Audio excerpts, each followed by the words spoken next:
Amid the humid embrace of the greenhouse, the air was thick with the sweet perfume of blooming jasmine and the earthy scent of damp soil, a fragrant tapestry woven by nature's hand. Sunlight poured through the glass panes, casting golden patches on the vibrant foliage, illuminating the delicate veins of emerald leaves and the pastel blossoms peeping shyly from their verdant shelter. "Look at this one, Clara," whispered James, his eyes wide with wonder as he gently brushed his fingers against a velvety petal. It's glowing." Clara knelt beside him, her heart swelling with a mixture of pride and nostalgia, recalling the countless evenings they'd spent here, planting seeds of hope and dreams. "Remember when we thought we'd never see anything grow?" she replied, a soft smile dancing on her lips as she ran her hand through the rich, loamy soil. Each tiny sprout seemed to pulse with life, a testament to resilience and the magic of nurturing. With every exhale, she felt the weight of their past fears lifting, replaced by the joyous realization that growth, both in the garden and within them, was a relentless journey filled with unexpected beauty. Ilara knelt in the damp earth of the greenhouse, her fingers deftly caressing the velvety petals of a moonflower, its scent curling around her like a familiar embrace. Her heart raced with each heartbeat, the surrounding clamor of laughter and chatter from her classmates a distant echo, a reminder of the bustling life she often felt detached from. "You're losing track of time again, Ilara," called out Jenna, her voice light and teasing as she swung into the doorway, sunlight catching in her hair like gold. Ilara barely glanced up, captivated by the delicate tendrils unfurling around her fingertips. "They won't mind if I'm late," she murmured, a small smile tugging at her lips. "These flowers need me." Jenna's laughter trailed off, leaving an uncomfortable silence in its wake, and Ilara felt the familiar knot of longing in her chest, yearning for connection, yet finding solace in the quiet whisper of petals. The moonflower twisted around her hand, as if sensing her unease, and she closed her eyes, inhaling deeply, letting the earthy fragrance ground her. "They don't understand," she whispered to the growing plant, tracing its silhouette, "but you do." The air inside the Hogwarts greenhouse was thick with the sweet, earthy scent of damp soil, and the vibrant aroma of blossoms in riotous colors, their petals unfurling like secrets whispered among friends. Sunlight poured through the glass panes, casting dappled patterns on the stone floor, while the low hum of buzzing insects filled the air, a symphony conducted by the unseen magic of the forbidden forest beyond. Ivy tendrils curled lazily around wooden beams, and clusters of glistening leaves glimmered under the soft glow, as if in conversation with the shadows that lurked in the corners. "Look at this one, Luna," Neville exclaimed, kneeling beside a plant with brilliant iridescent blooms, their colors shifting like the sky at dawn. "I think it's a flitterbloom." "Careful, it might bite," Luna replied, her voice airy and playful as she reached out to touch a nearby Venus flytrap, its jaws poised, glistening with anticipation. Just then, a gentle breeze whispered through the open window, carrying with it the crisp scent of pine needles and a hint of adventure, igniting a flicker of excitement in the chest of every student present in that magical space, surrounded by nature's wonders and a thrill of possibility. The world outside faded, leaving only the enchantment of the greenhouse to cradle their imaginations. The classroom buzzed with anticipation as Professor Sprout, her voice warm yet commanding, beckoned the students closer. "Today," she began, "we'll delve into the wonders of the empathia, a rare magical plant that mirrors emotional energy." The air crackled with curiosity, a palpable tension woven through the rustling leaves of the classroom's greenery. As she unveiled a pot, the plant emerged, its delicate, vibrant tendrils swaying gently, as if breathing in the collective excitement of the room. Students leaned in, eyes wide. Mila felt a flutter of hope, igniting an urge to connect. "But be warned," Sprout continued, her gaze sharp, "this plant doesn't just reflect joy, it exposes all emotions. Fear, sorrow, elation." The words hung in the air. A thrill coursed through her as she exchanged glances with Theo, his brow furrowed, uncertainty flickering in his emerald eyes. "What if it shows something we don't want to see?" he whispered, the question hanging uncomfortably between them. Just then, the empathia's leaves trembled slightly, drawing their focus, inviting them into a labyrinth of feelings as the essence of their fears and desires seeped into the room, ready to unfurl like a secret waiting to be discovered. The greenhouse was a whispering haven, sunlight streaming through the glass panels, illuminating the air thick with the scent of damp earth and blooming foliage. Ilara stepped deeper into the lush sanctuary, her heart a restless flutter within her chest as she brushed past the vibrantly colored orchids. A soft sigh escaped her lips, and as if in response, the leaves of a peculiar plant nearby shimmered, the petals of the empathia bending slightly, then drooping, as though absorbing her sorrow. "Oh," she murmured, kneeling closer, her fingers grazing the delicate stems. "What's wrong with you?" In that intimate moment, she felt an inexplicable connection. The plant thrummed with an energy that mirrored her own unspoken melancholy. A bulb of sadness lodged in her throat, recalling memories she wished to forget. As she blinked back the unease, the empathia's vibrant greens dulled further, a reflection of her spirit. "I didn't mean to make you sad," she whispered, a tinge of guilt prickling at her. With tender resolve, she cupped its wilting petals in her hands, closing her eyes, and willed warmth to flow between them. A promise of hope threaded through her touch.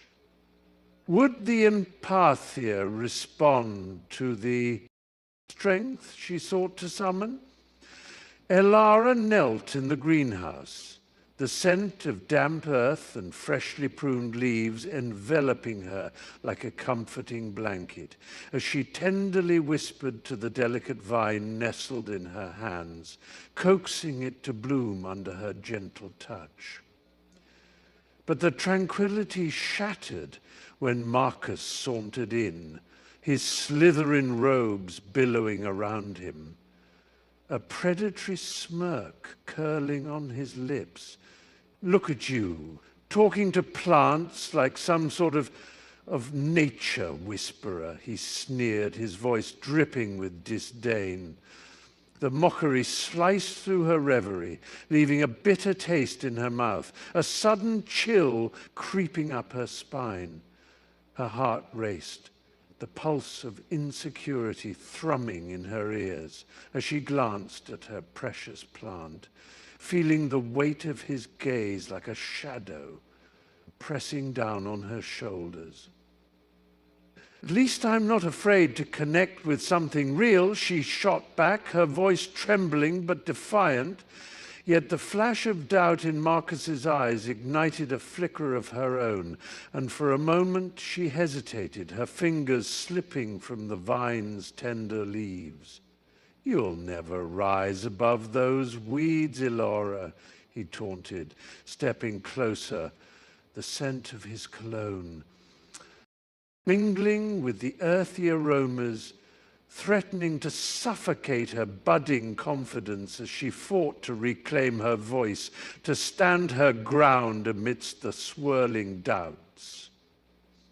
Ilara knelt before the empathia, its ethereal glow pulsating in rhythm with her heartbeat, a soft hum that resonated deep within her chest.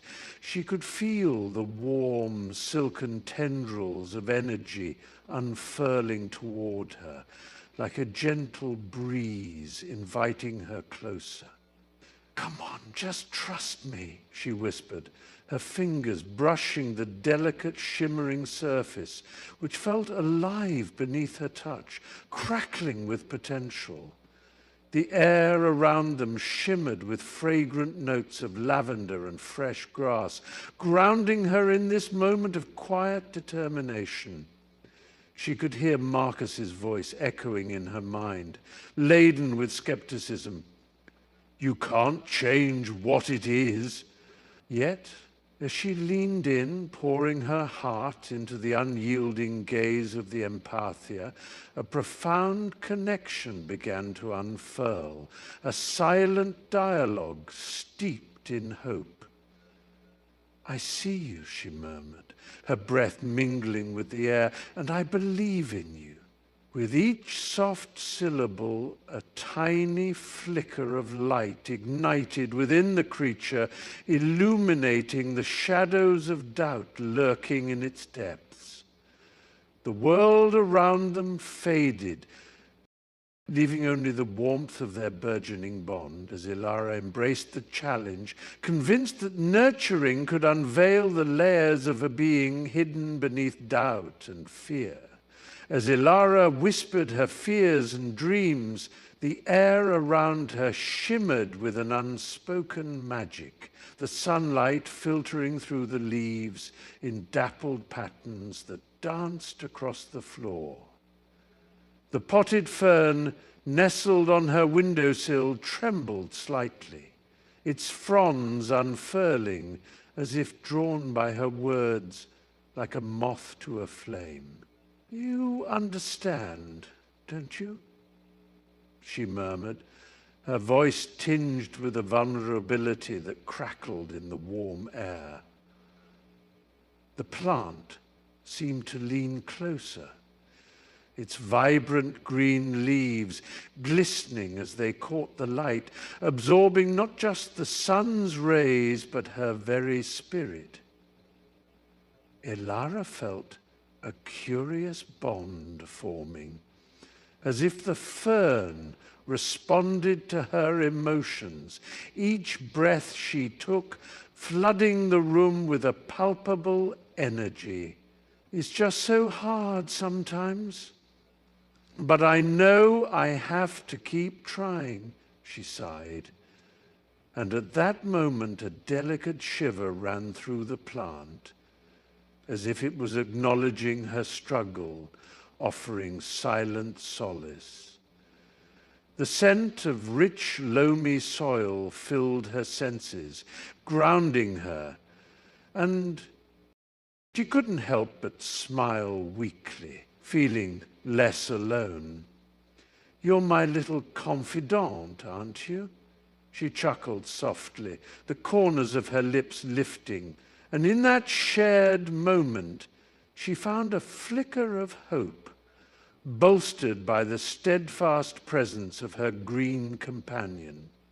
The soft rustle of leaves echoed in the stillness of Elara's dimly lit room, a sanctuary woven with shadows and vibrant green, where the air was thick with the earthy scent of damp soil. She knelt before her beloved plant, fingers tracing its jagged edges, feeling the cool, velvety texture beneath her fingertips, a silent companion that listened without judgment, unlike her friends who had begun to drift away, their laughter fading like the last rays of sunlight. "You understand me, don't you?" she whispered, a tremor of vulnerability escaping her lips as she fed it drops of water, each splash a fragment of her heart pouring into the soil. Outside, the world bustled, alive with chatter and movement, but here, enveloped in the suffocating embrace of solitude, she found comfort in the quiet rhythm of growth, the slow unfurling of new leaves, mirroring her own hidden desires.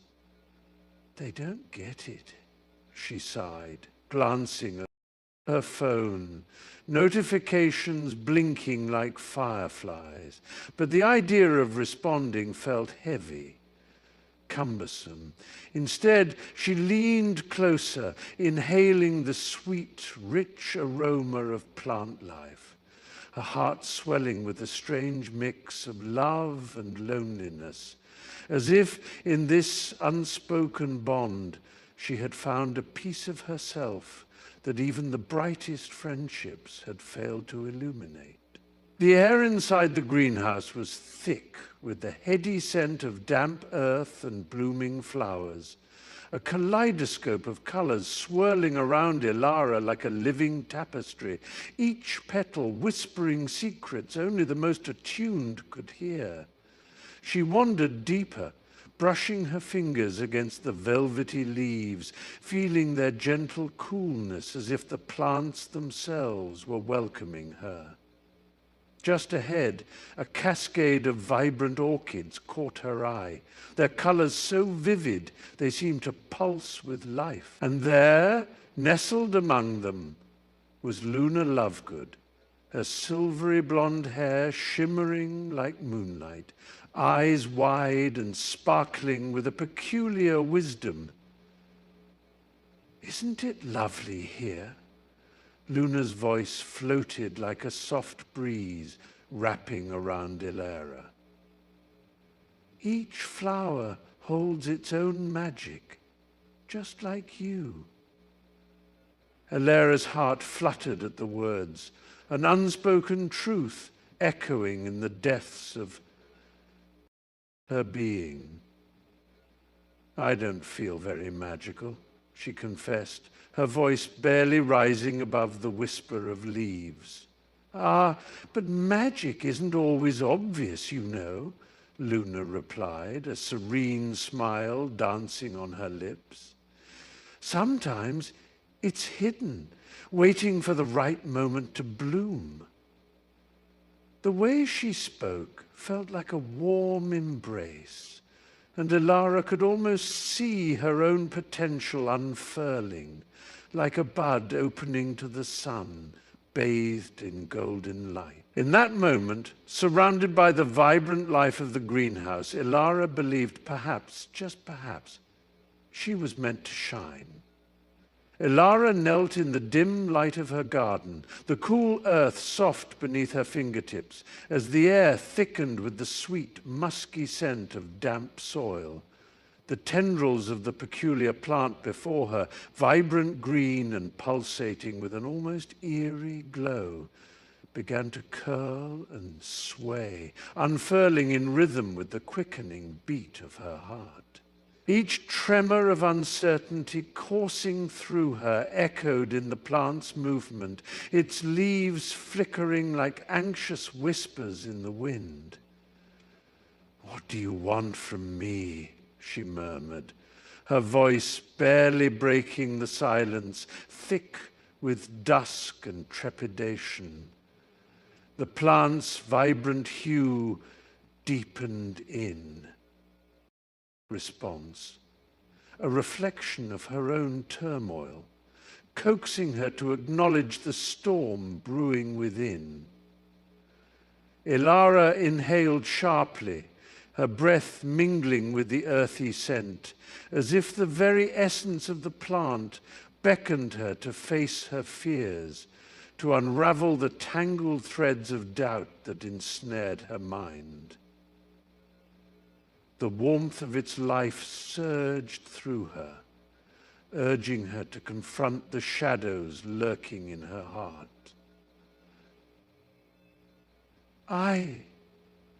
I'm scared," she confessed, her voice trembling, yet the plant responded, its leaves reaching delicately toward her, as if to say, "You're not alone in this."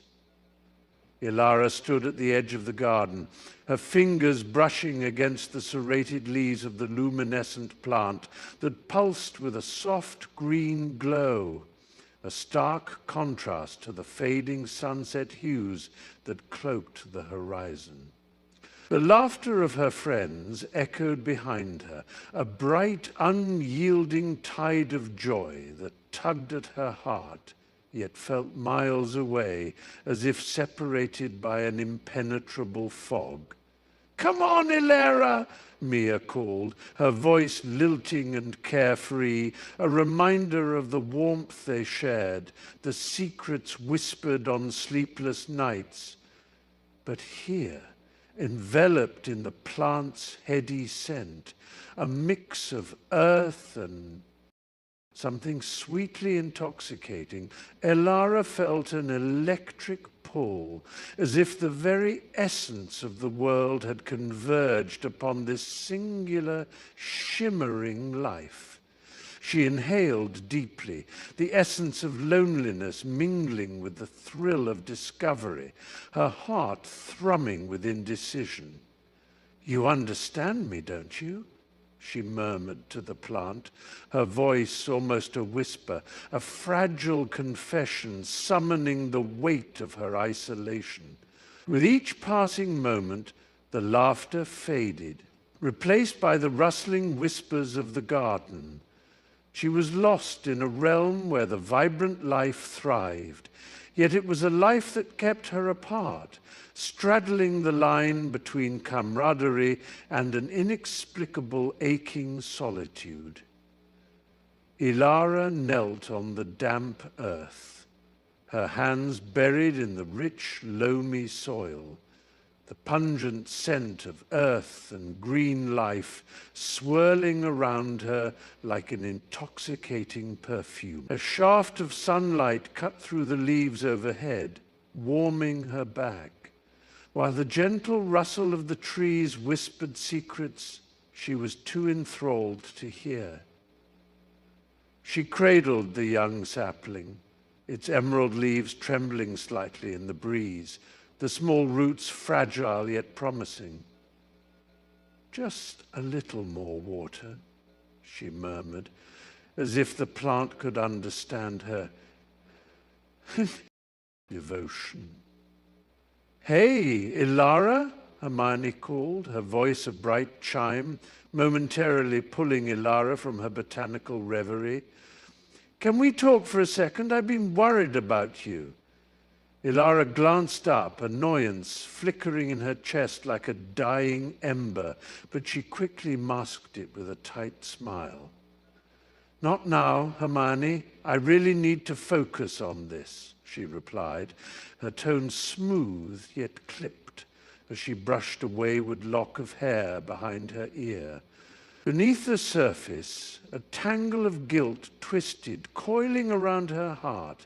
Yet the urge to nurture this small green life eclipsed everything else. She leaned closer, feeling the heartbeat of the earth pulse beneath her fingertips, drowning out the loneliness of her friend's abandoned call. As Elara knelt beside the lush empathia, its iridescent leaves shimmering like captured starlight, a sharp pang of loneliness nestled in her chest, like a thorn hidden among the blooms. The air, rich with the scent of damp earth and sweet jasmine, wrapped around her like a comforting embrace. But something was off. The familiar hum of companionship was absent. She brushed her fingertips along the silken petals, remembering the laughter of her friends, the warmth of their shared moments. A spontaneous picnic by the sunlit lake, the evening tales illuminated by soft candlelight. I should call them, she whispered to herself, her voice barely breaking the tranquility enveloping her. Yet the heaviness in her heart weighed more than the air-filled silence, a stark reminder of the growing distance. She could picture Mira's playful grin, Zeke's hearty laughter, the way they had woven their lives together like the vibrant threads of a tapestry. But now the fabric felt threadbare. With each breath, the guilt coiled tighter, suffocating the joy she once found in their company. As she finally realized that in her quest for nurturing the empathia, she had let the blossoms of friendship wither, unattended and alone. Elara stood at the edge of the glade, the full moon casting an ethereal glow that danced upon the surface of the empathia's vibrant leaves, their colors shifting as if reflecting her own heart. It was a night thick with emotion, the air heavy with the mingling sense of damp earth and blooming jasmine, each breath igniting a spark within her chest. As the lunar light bathed her, whispers from the ancient trees wrapped around her like a warm embrace, beckoning her closer. "Can you feel it?" she murmured, her voice barely rising above the rustle of the wind. A soft hum answered, a resonance thrumming with the energy of those lost to sorrow and joy alike, echoing the unspoken depths of her own turmoil. Suddenly, the empathia glowed brighter, its leaves quivering, as if in response to her unmasked feelings. With each pulse, memories surged through her like waves, a kaleidoscope of laughter mingling with tears, the raw beauty of human connection spiraling into her very core. "You understand me," she gasped, overwhelmed, as the tree bowed gently, acknowledging her discovery. In that moment, Elara felt an exquisite bond blossom, illuminating her soul with the wisdom that empathy was not just felt, but shared, deepened by the full moon's magnetic call. The air in the cramped room was thick with tension, the soft flicker of the candle casting restless shadows on the worn stone walls. As Ron confronted Elara, his voice trembling with a mixture of anger and concern. "This isn't just about you anymore, Elara. You've pushed us away long enough." His words hung heavy in the silence, the unspoken fear of losing her settling over them like a dark cloud. Harry leaned against the doorframe, arms crossed, a silent support, his heart pounding in his chest as Alara's face bloomed with defiance, her green eyes flashing like emeralds in the dim light. "Can't you see? I'm protecting you both," she shot back, a tremor of vulnerability cracking her fierce exterior. "You don't understand what's at stake." The air crackled as they squared off. Ron stepping closer, the scent of old parchment mingling with the sharp tang of tension. The walls seemed to close in, every word a battle cry, as Harry's mind raced, desperate to find a way to bridge the chasm that had formed between them. "But what's the point of winning if you're alone?" he finally interjected, his voice steady but laced with a profound sadness, hoping to penetrate her fortress just long enough to reach the girl he once knew. Elara's voice trembled with frustration, sharp and biting, as she confronted the injustice of the world around her. Why can't they just see the truth? The air crackled with her fury, a tempest swirling within her chest, and in that moment, the empathia, her once lush, radiant plant, began to shrivel, its vibrant leaves curling inward, losing their emerald sheen. A wave of disbelief washed over her, as if the room itself held its breath, and she stepped closer, the faint scent of damp earth mingling with the bitter tang of her unease.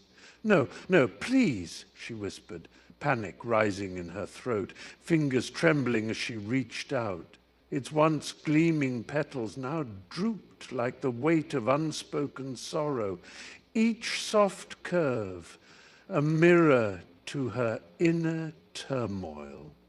"I didn't mean to hurt you," she murmured, voice breaking, the truth crashing over her like a wave. In a heartbeat, the connection flared, her anger echoed in the trembling leaves, and she felt the empathia's distress, an echo of her own turbulent emotions. "I'm sorry," she sighed, feeling the warmth of her regret, as the plant's vitality flickered, begging for the light she had snuffed out with her own tempest. Elara paced the mossy stone floor of the greenhouse, the scent of damp earth and verdant growth enveloping her like a warm embrace. Sunlight filtered through the glass panes, casting playful shadows on the vibrant array of plants that thrived in their sanctuary. "Professor Sprout," she began, her voice a flutter of uncertainty. I'm struggling to find balance. I love my friends, but my carnivorous plant needs so much care." The professor, her face a canvas of kindness and wisdom, looked up from a tangle of vines she was gently pruning. "Ah, dear Elara," she said, her voice as soothing as the gentle hum of bees at work. "Sometimes nurturing the things we love requires us to share our time wisely. Just as a plant reaches for the sun, you must reach out to your friends." Elara felt a weight lift slightly, a glimmer of hope igniting in her chest. The bright green tendrils of Eldra seemed to sway at her side, as if sensing the shift in her spirit. "But what if they think I care more for Eldra than for them?" she asked, her brow furrowed. Professor Sprout chuckled softly. "True friends will understand that you're blossoming in more ways than one." Under the soft, dappled light that filtered through the trembling leaves overhead, Sprout knelt beside the fragile sapling, cradling its delicate stem with gnarled fingers. "Look closely," he murmured, his voice a rich, warm whisper that seemed to resonate with the very soil beneath them. The air around him carried the earthy scent of fresh rain mingling with the sweetness of blooming wildflowers, a fragrant backdrop to his words. To nurture is not merely to provide. It requires understanding, patience, and a touch of kindness. As he spoke, the cool breeze rustled the leaves, a gentle applause for the wisdom he shared. The sapling, with its tender green leaves quivering in the wind, seemed to lean towards him, as if drinking in his compassion. Just like this plant, we must listen, we must feel, he continued, his eyes glimmering with an unspoken truth. Every crack in the soil, every droop of a leaf tells a story, he added, looking up to meet the curious gaze of his young companion, who knelt beside him, enraptured. The connection between them deepened, a silent acknowledgement of their shared journey.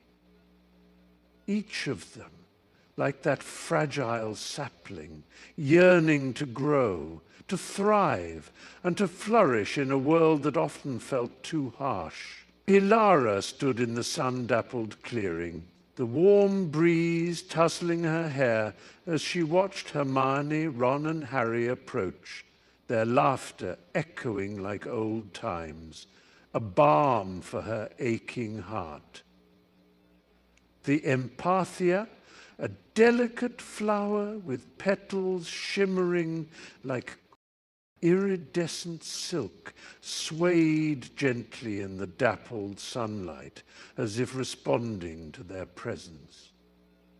You know, Hermione said, kneeling beside the flower, it thrives on connection, just like us.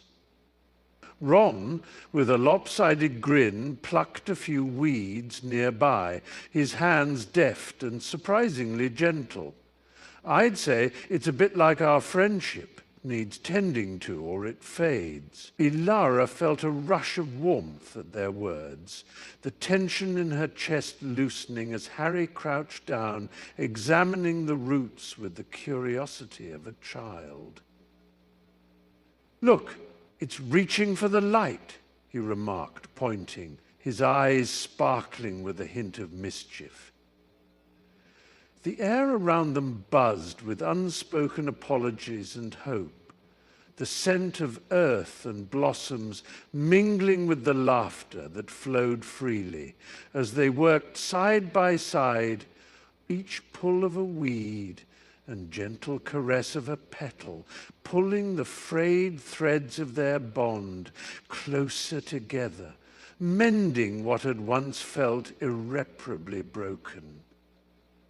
The afternoon sun poured through the window, casting a warm glow over the small kitchen table, now cluttered with soil-stained pots and vibrant green leaves. Laughter bubbled as Mia cradled the delicate fern, whispering, "It's okay, little one. We'll take care of you." A sharp scent of earth mingled with the sweetness of freshly cut flowers, drawing their focus to the fragile plant that had somehow become the heart of their friendship. Jake, kneeling beside her, wiped his brow, his usually carefree demeanor tinged with worry. "I just don't want it to die. You know, it reminds me of us."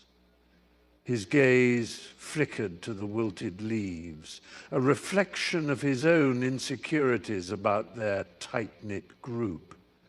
Sophie, ever the optimist, chimed in, her voice melodic. "Remember when we all had that terrible chemistry project? We almost blew up the lab. But we figured it out together." The faint sound of birds chirping outside drifted in, mingling with their laughter as they leaned closer, hands brushing, united in their mission.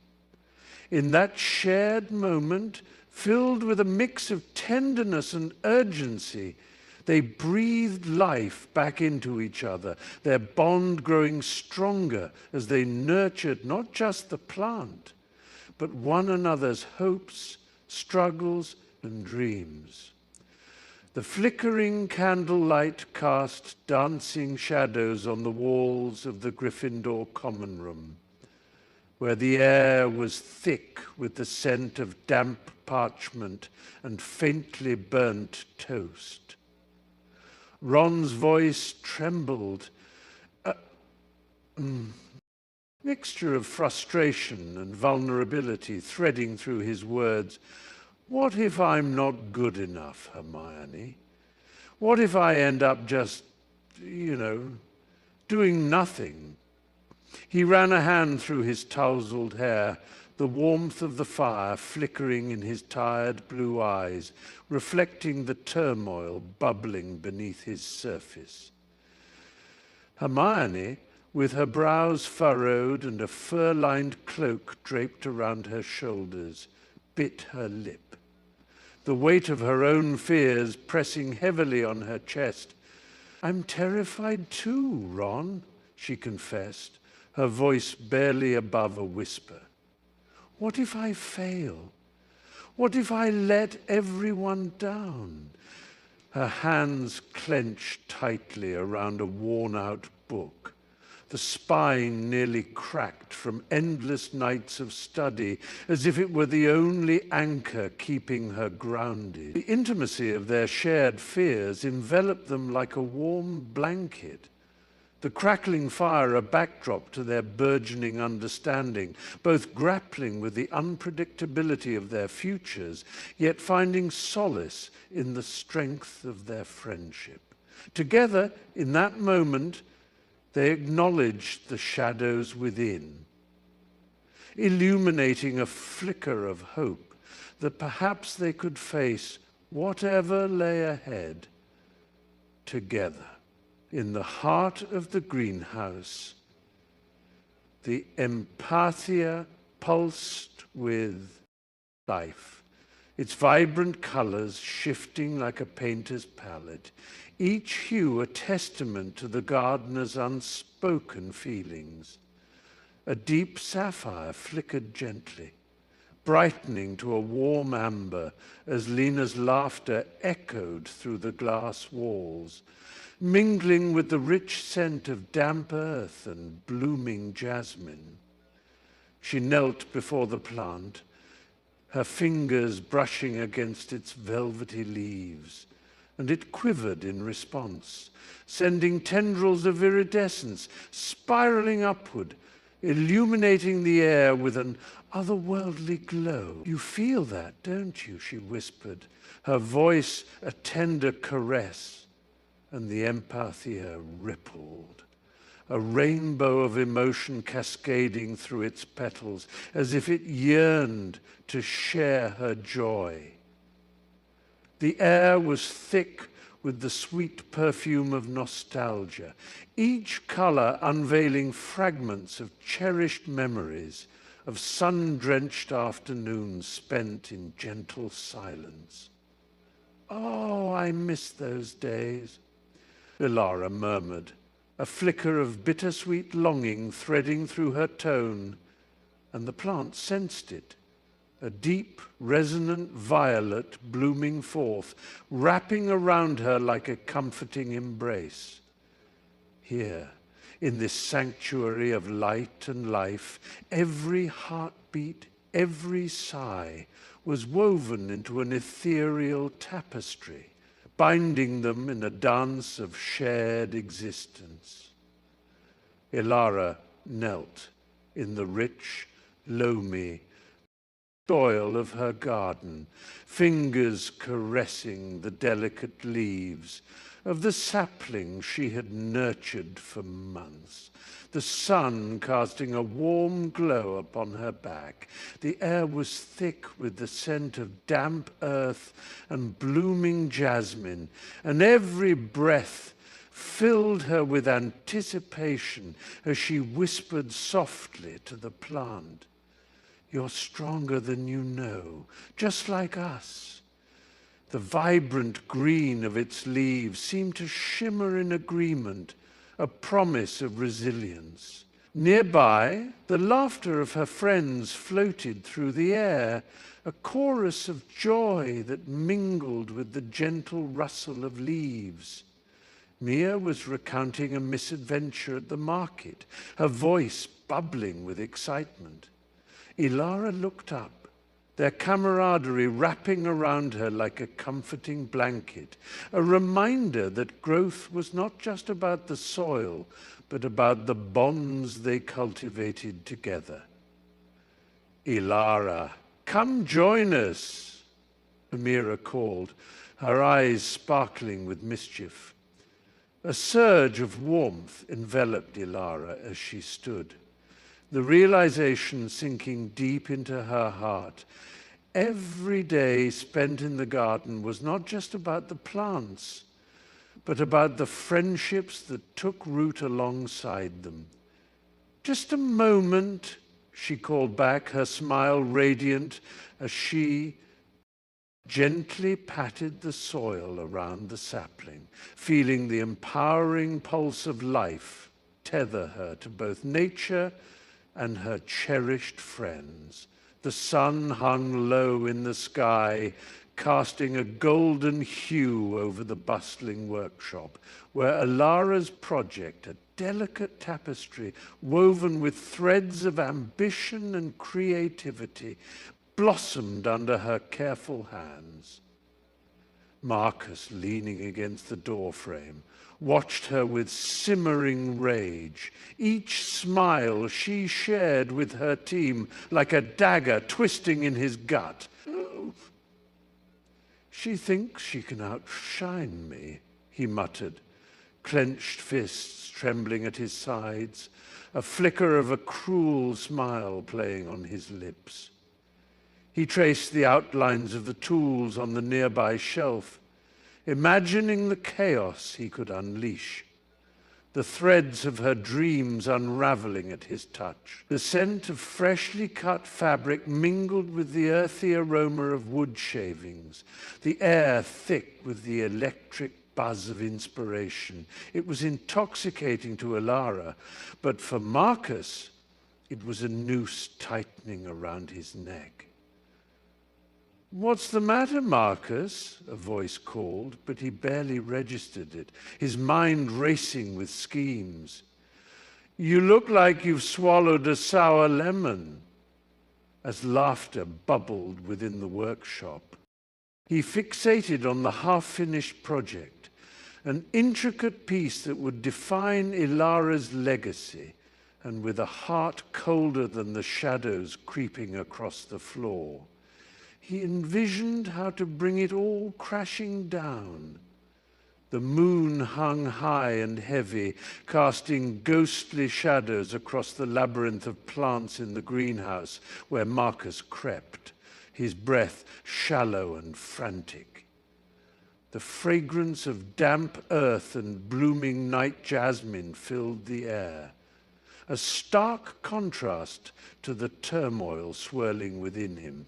He could almost hear the soft whispers of the empathia, those ethereal beings cradled among the emerald leaves, their gentle pulses beckoning him, inviting him to feel their warmth. But tonight, he had come not to embrace, but to destroy. His heart a battle of conflicted loyalties. "Just one cut," he muttered under his breath, fingers trembling as they traced the edge of a glinting blade. Just one. As he neared the cluster of the empathia, their luminescent forms pulsing like tiny stars, a pang of doubt gripped his chest. Memories of laughter and acceptance flashed before his eyes, their soft, melodic voices tumbling through his mind. "You're not like them, Marcus. You belong with us." A flicker of hesitation froze him in place, the weight of his decision hanging in the air like the thick humidity around him. "Stop, please," a soft voice chimed, and he spun around, heart racing, as one of the empathia floated closer, its radiant light shimmering with concern. "You don't have to do this." In that moment, with the blade poised and trembling, the battle within him raged louder than ever. The moon hung low, casting silver shards across the weathered cobblestones. As Ilara's heart raced, she pushed through the last of the shadows, her breath heavy with the scent of damp earth and wild jasmine. There he was, Marcus, silhouetted against the crumbling wall, furtively digging into the ground with relentless determination, his hands dirty, desperate. "What are you doing?" she demanded, her voice a fierce whisper that cracked through the night like glass. He froze, eyes wide, a mixture of surprise and guilt washing over his features, like a storm brewing on the horizon. "It's not what you think, Ilara," he stammered, wiping his brow, sweat mingling with the cold air. But she could feel the pulse of betrayal tightening in her chest, a hot ember threatening to ignite. "You're hiding something, and I won't let you do this alone," she said, stepping forward, fists clenched, her newfound strength surging through her like a tide. The silence stretched, thick and charged, as Marcus turned, vulnerability shadowing his defiance. "Then you need to trust me," he murmured, the weight of his words hanging heavily between them. And in that moment, Ilara knew their destinies were intertwined, bound by secrets that could either save or destroy them both. As the tension crackled in the air, Ilara's heart raced, but she steadied her breath, her voice a gentle balm against the storm.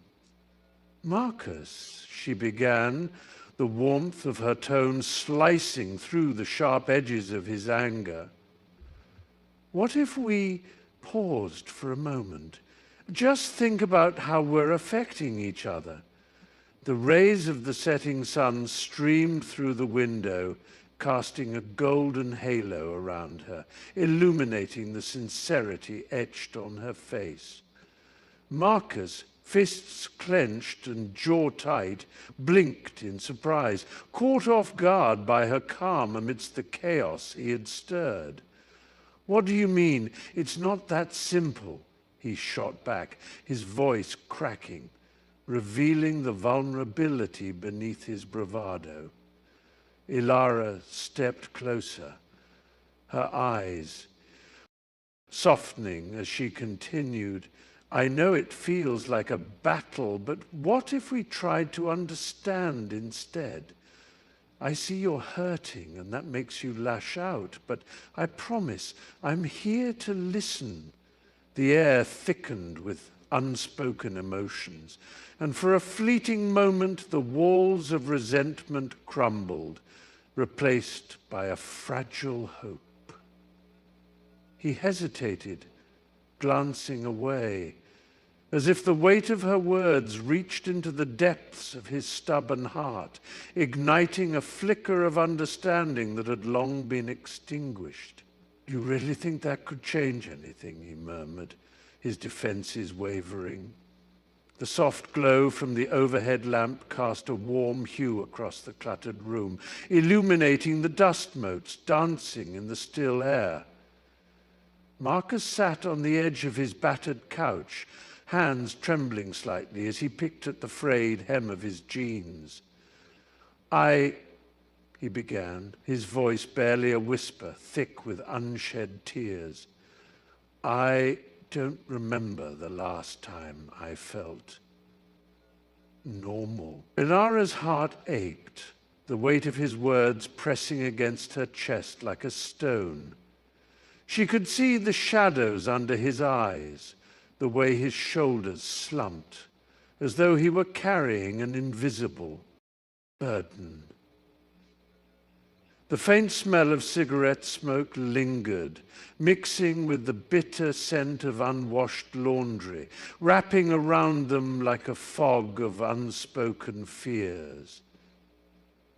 Sometimes, he continued, his gaze distant, I feel like I'm just fading away, you know? Ilara leaned forward, the thrill of empathy surging within her, filling the space between them with warmth. You're not fading, Marcus, she said softly, her voice steady. You're just finding your way back. She reached out, her fingers brushing against his, offering a silent promise that she would stand beside him, no matter how tumultuous the path ahead.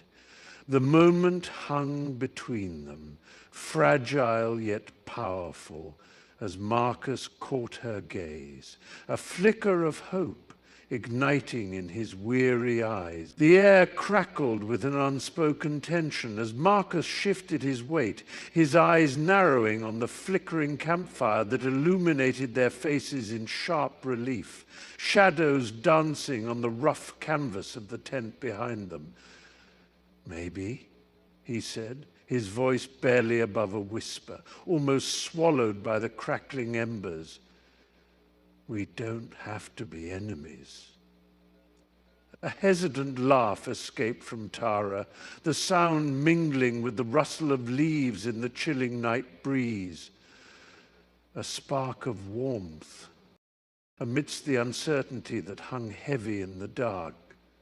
She glanced at him, searching for sincerity, the way the firelight revealed the lines etched on his brow, the vulnerability beneath his bravado. You mean that? She asked, her heart racing, the sweet scent of pine mingling with the smoky air, grounding her in the moment. Marcus met her gaze, a flicker of something softer in his steely demeanor, as if the weight of their past animosity was lifting with each word unspoken. I think we could be more than this, he murmured, extending a hand, palm up, a silent invitation, an olive branch wrapped in hope. The air shifted, electric with the promise of new beginnings, as Tara's fingers brushed against his, an unexpected warmth radiating from the contact, binding their fates with a fragile but undeniable thread of possibility. The air buzzed with the scent of fresh basil and the earthy perfume of potting soil as Ilara and her friends huddled around a cluttered wooden table, their hands a flurry of sketches and notes. What if we create a living mural? Ilara suggested, her green eyes sparkling with excitement as she envisioned vibrant leaves intertwining with colorful flowers, each representing a unique emotion. We could use the empathia plants to illustrate how feelings shape our world. Milo, his brow furrowed in concentration, twirled a pencil between his fingers. But how do we make them talk? They need to show their stories, not just sit there. The sunlight streamed through the greenhouse windows, casting dappled patterns on their faces, illuminating the fervor that danced between them.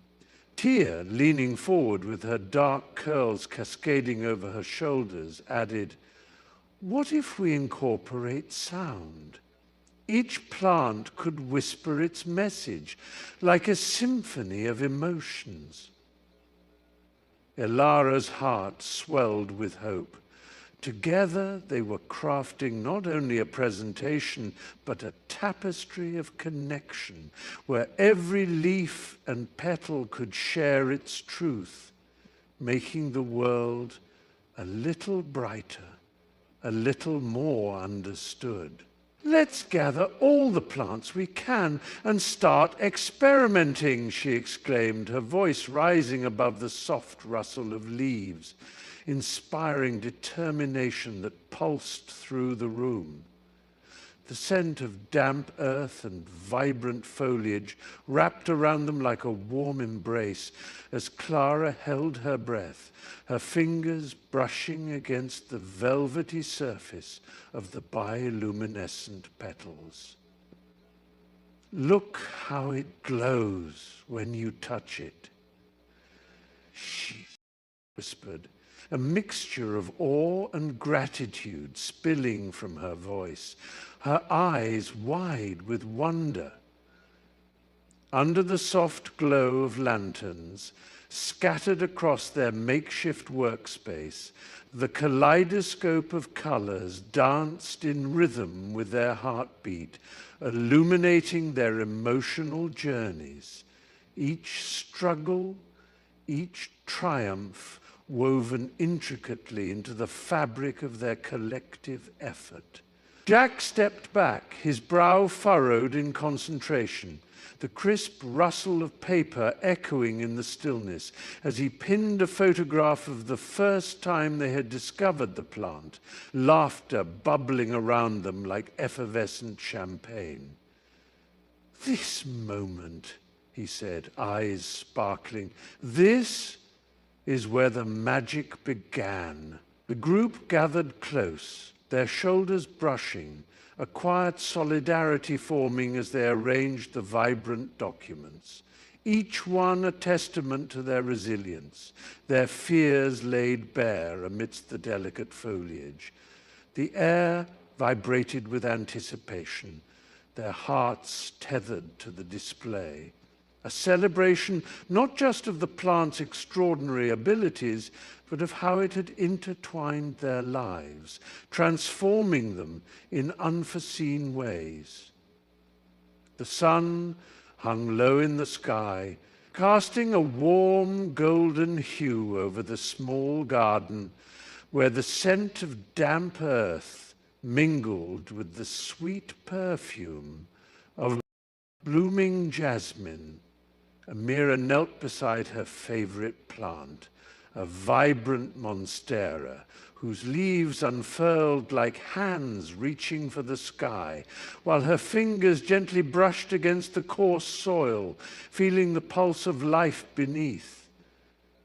"You know Leo," she murmured, glancing over at her friend, who leaned against the weathered fence, arms crossed and a soft smile playing on his lips.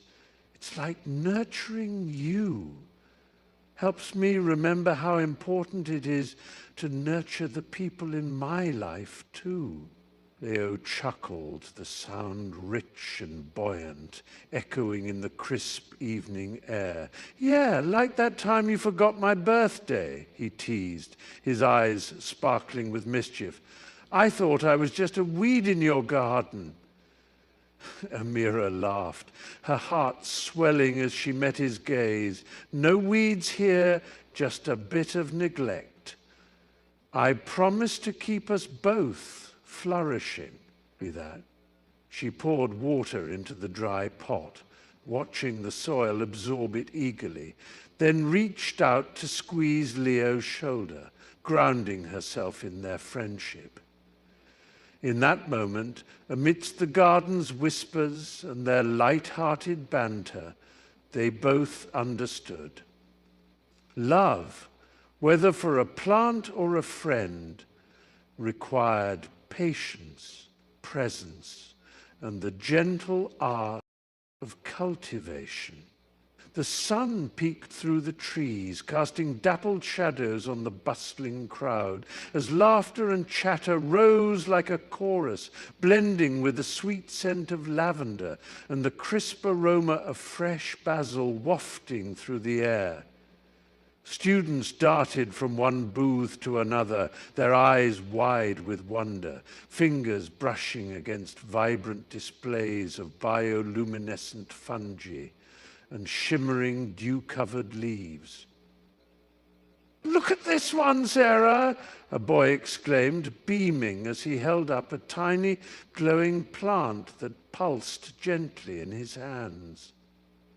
Nearby, a group of girls giggled, entranced by a flower that changed color with every whisper of the wind, its petals shimmering in beautiful shades of blue and pink. The sound of excited voices was punctuated by the occasional gasp as someone discovered a particularly rare specimen, and the air buzzed with energy, a palpable excitement that wrapped around everyone like a warm embrace. "I can't believe we made this," Sarah called out, her voice tinged with pride as she showcased a delicate terrarium filled with miniature exotic plants. But around her, eyes sparkled with admiration, and in that moment, they weren't just students showcasing projects. They were explorers, botanists, inventors, united by the magic of nature and the thrill of discovery, their hearts swelling with possibility. The soft hum of the empathia resonated gently in the air, its iridescent leaves shimmering like morning dew as Ilara stood beside the verdant display, eyes gleaming with excitement. "Watch closely," she urged, her voice a delicate whisper as a curious child approached, hesitant yet drawn in by the plant's vibrant glow. As the child reached out, the empathia pulsated a warm amber light, mimicking the awe radiating from the small face. Gasps of wonder rippled through the crowd, each visitor's mood woven into the plant's color spectrum. The deep blues of serenity, the fiery reds of joy, and the muted greens of introspection. "It's like it knows how I feel," a woman breathed, her fingers hovering just above the leaves, the air thick with a tapestry of emotion. Ilara nodded, her heart swelling with pride, for this was the culmination of countless hours spent nurturing the bond between human and flora.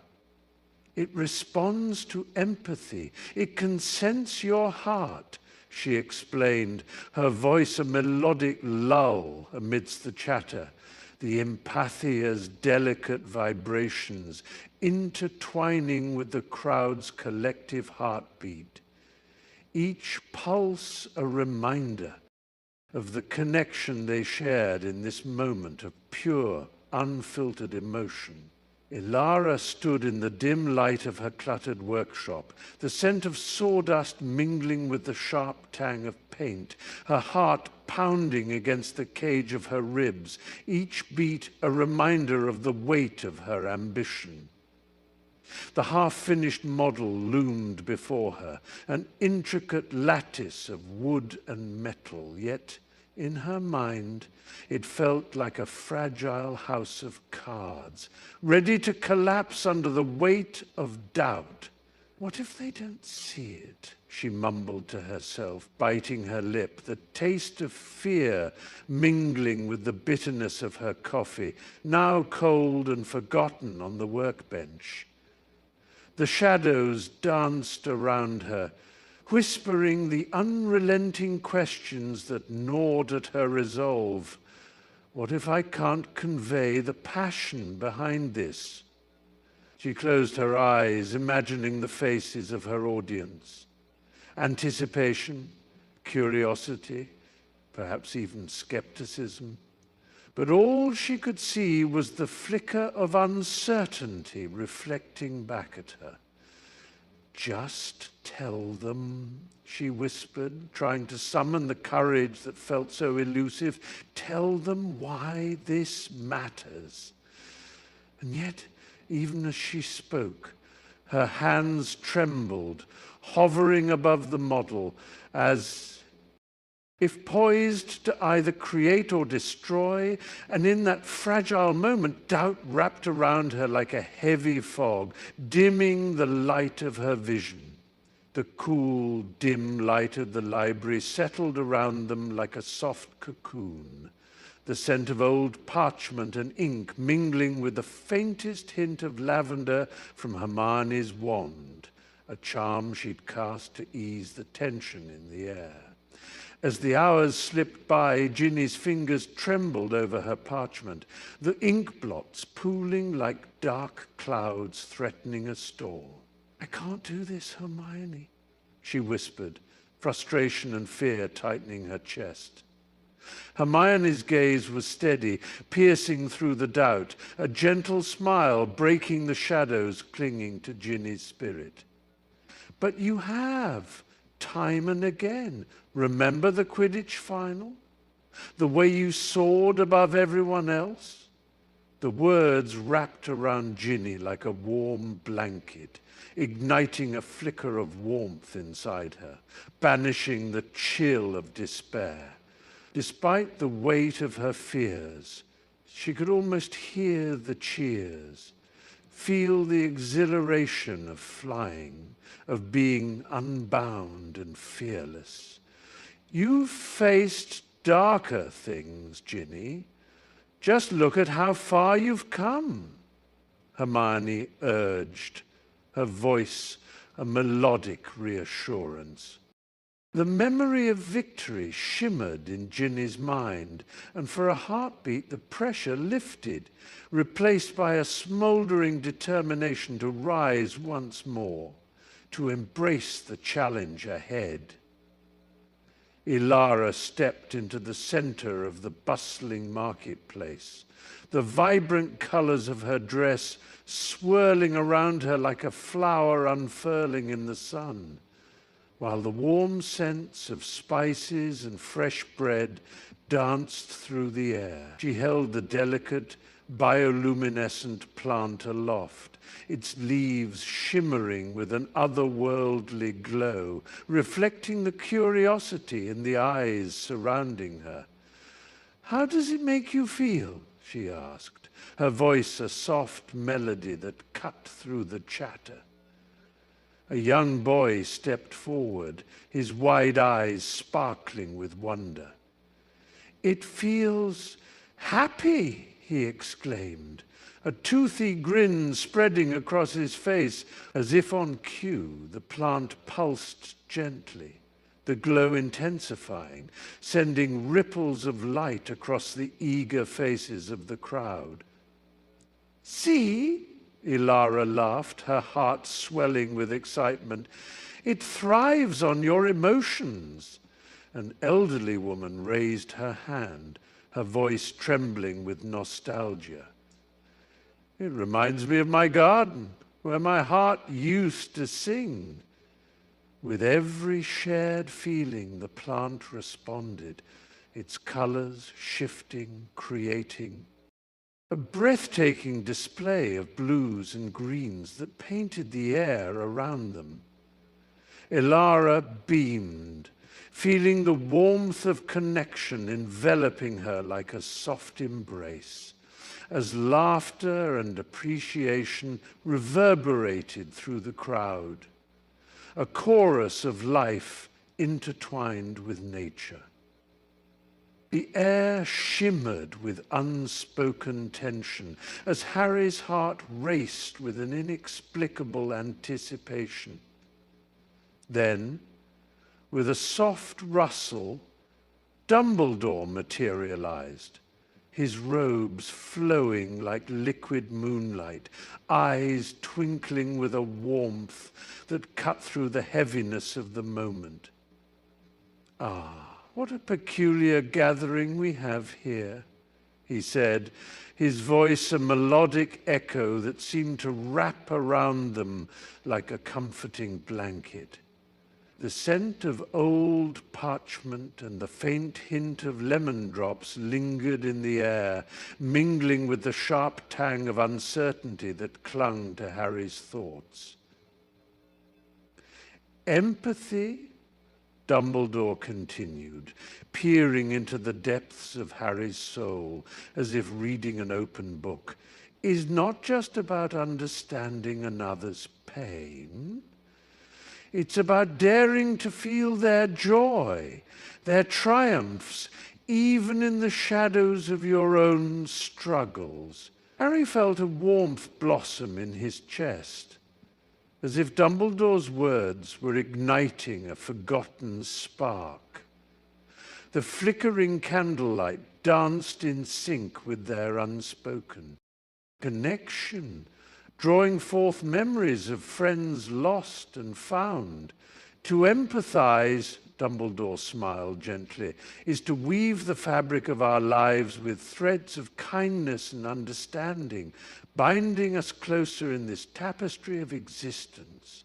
With that, Harry inhaled deeply, feeling the weight of loneliness lift, if only for a moment. Amid the sunlight filtering through the classroom windows, a vibrant tapestry of emotions hung thick in the air, rich as the scent of damp earth after a... Gathered in a circle, the students took turns sharing their stories, voices soft yet steady, as if each word were a delicate petal unfurling.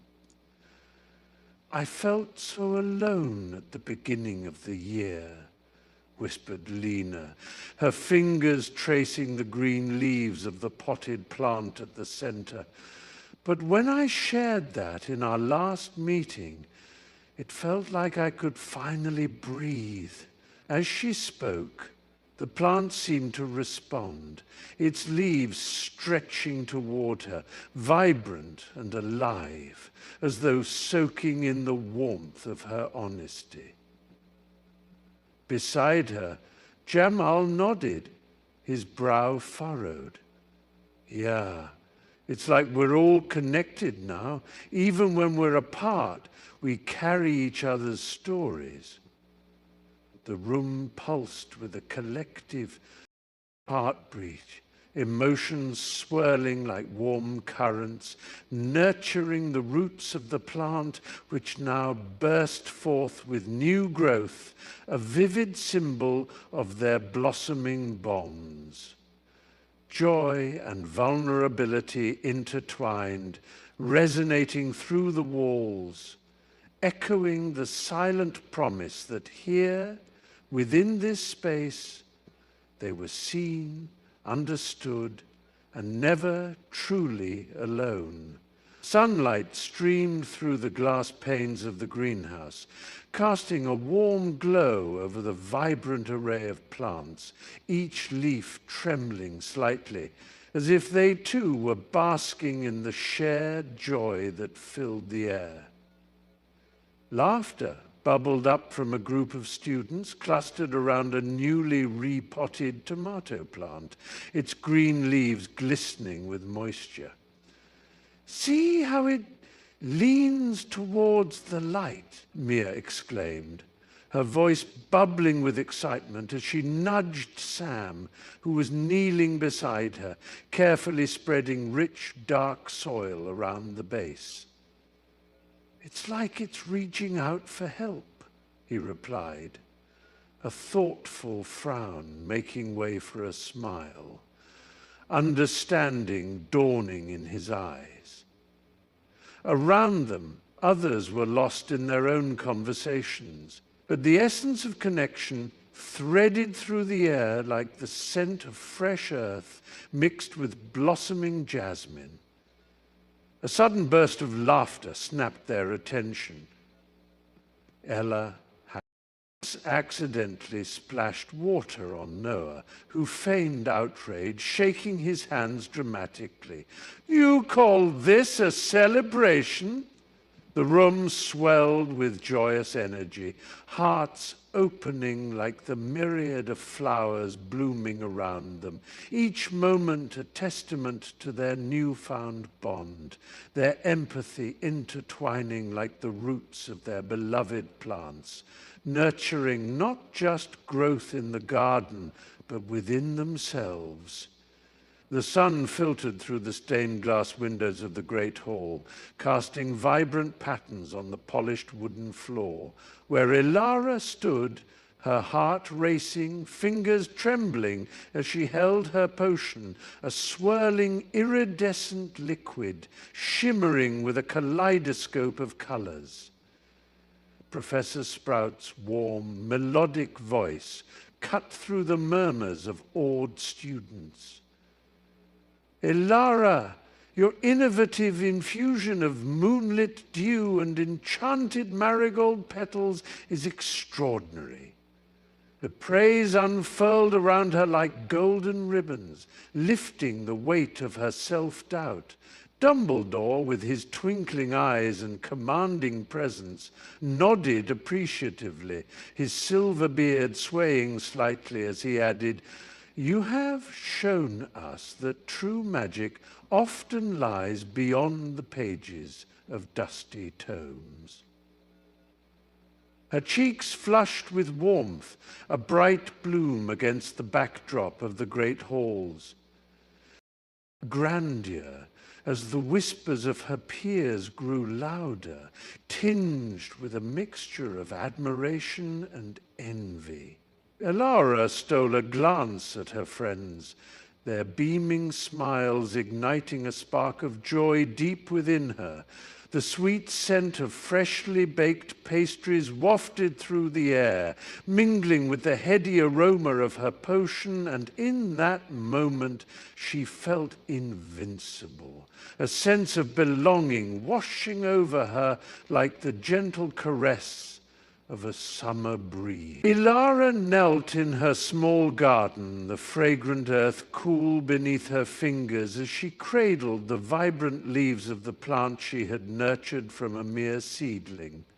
Sunlight filtered through the canopy of aged oaks above, casting dappled shadows that danced across her face, and she could almost hear the whispers of the wind echoing her thoughts. "You've grown so beautiful," she murmured softly, brushing a finger along the glossy green leaves, their vitality mirroring the resilience she had discovered within herself. Each droplet of dew glimmered like a tiny gem, reflecting her triumphs and tribulations, the late nights spent coaxing life from the soil, the moments of doubt when she feared she lacked the strength to see it through. As she inhaled deeply, the earthy scent filled her lungs, grounding her, reminding her of the patience she had learned, the love she had poured into this living tapestry. "We're a team now," she whispered, half laughing at the absurdity of speaking to a plant, yet feeling a profound connection, a bond forged through care and commitment. "You taught me that growth isn't just about what blooms, but how the roots dig down deep." In that moment, surrounded by nature's embrace, she understood her journey, like the plants, was a testament to resilience, to the beauty of becoming. Ilara stood at the edge of the bustling marketplace, her heart racing with the rhythm of life surrounding her, the vibrant colors of fruits and fabrics dazzling under the midday sun. The air was thick with the sweet scent of ripe peaches, mingling with the earthy aroma of fresh spices, a harmony that felt almost intoxicating. With each step, she could feel the weight of her past doubts slowly lifting, replaced by a surge of warmth that radiated from deep within her. A vendor, his voice a melodic drawl, called out, "Fresh figs, sweet as summer's kiss." She met his gaze, her lips curling. Into a genuine smile, a flicker of connection igniting between them.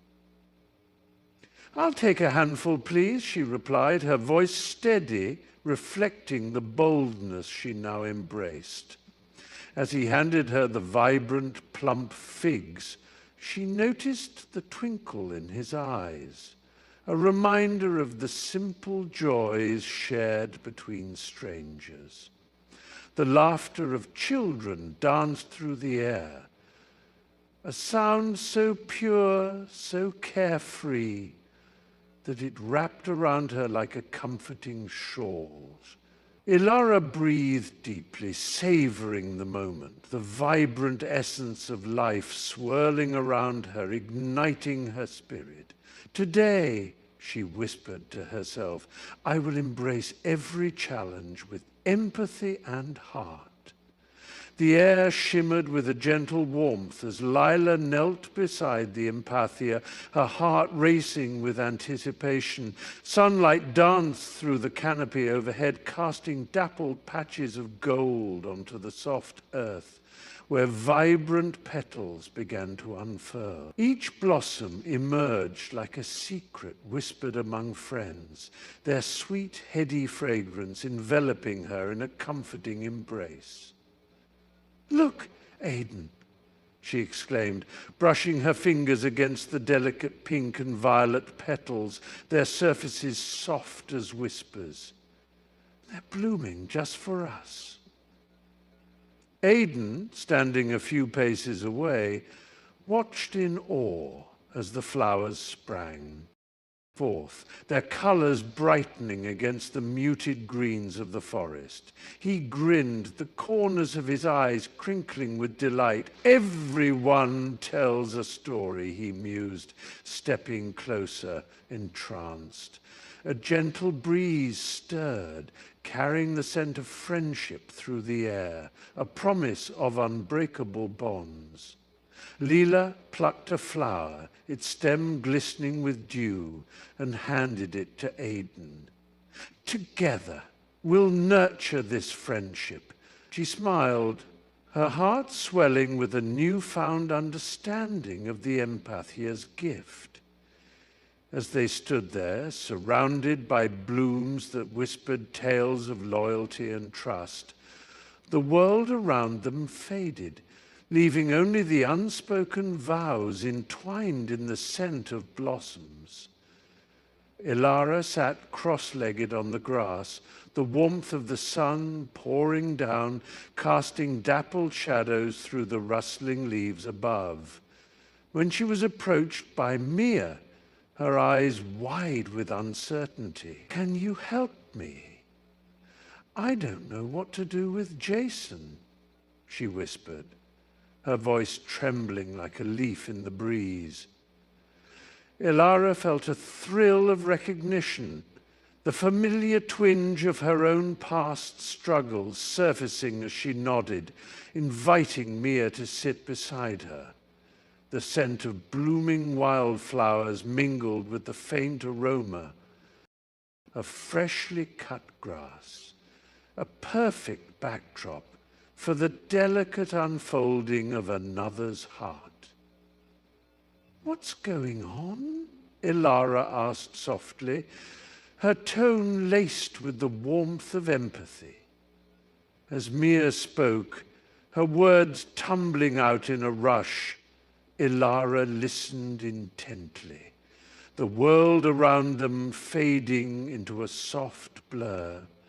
The anxious flutter of Mia's hands, the way her gaze darted away when the conversation turned vulnerable, all of it mirrored a younger version of herself, and with each shared secret, Elara felt something shift within her. It was as if she were weaving a tapestry of courage, threading together the struggles of her classmates, each stitch illuminating her own growth. The sun dipped lower, casting a golden hue across their circle, and for a moment it felt as though they were cocooned in a sanctuary of understanding amid the chaos of burgeoning adolescence. Ilara stood at the front of the sunlit classroom, the scent of freshly watered potting soil mingling with the faint aroma of crayons, an inviting blend that spoke of new beginnings. A row of eager faces peered up at her, wide eyes glimmering with curiosity, their small hands fidgeting with the edges of sketchbooks adorned with doodles of flowers and vines. "Today," she began, her voice warm and steady, "we're going to explore not just how to care for plants, but how to care for each other too." The students, a motley crew of bright T-shirts and mismatched sneakers, leaned closer, captivated. She gestured toward a thriving pothos plant, its emerald leaves trailing like the hair of a woodland nymph. "Empathy is like this plant.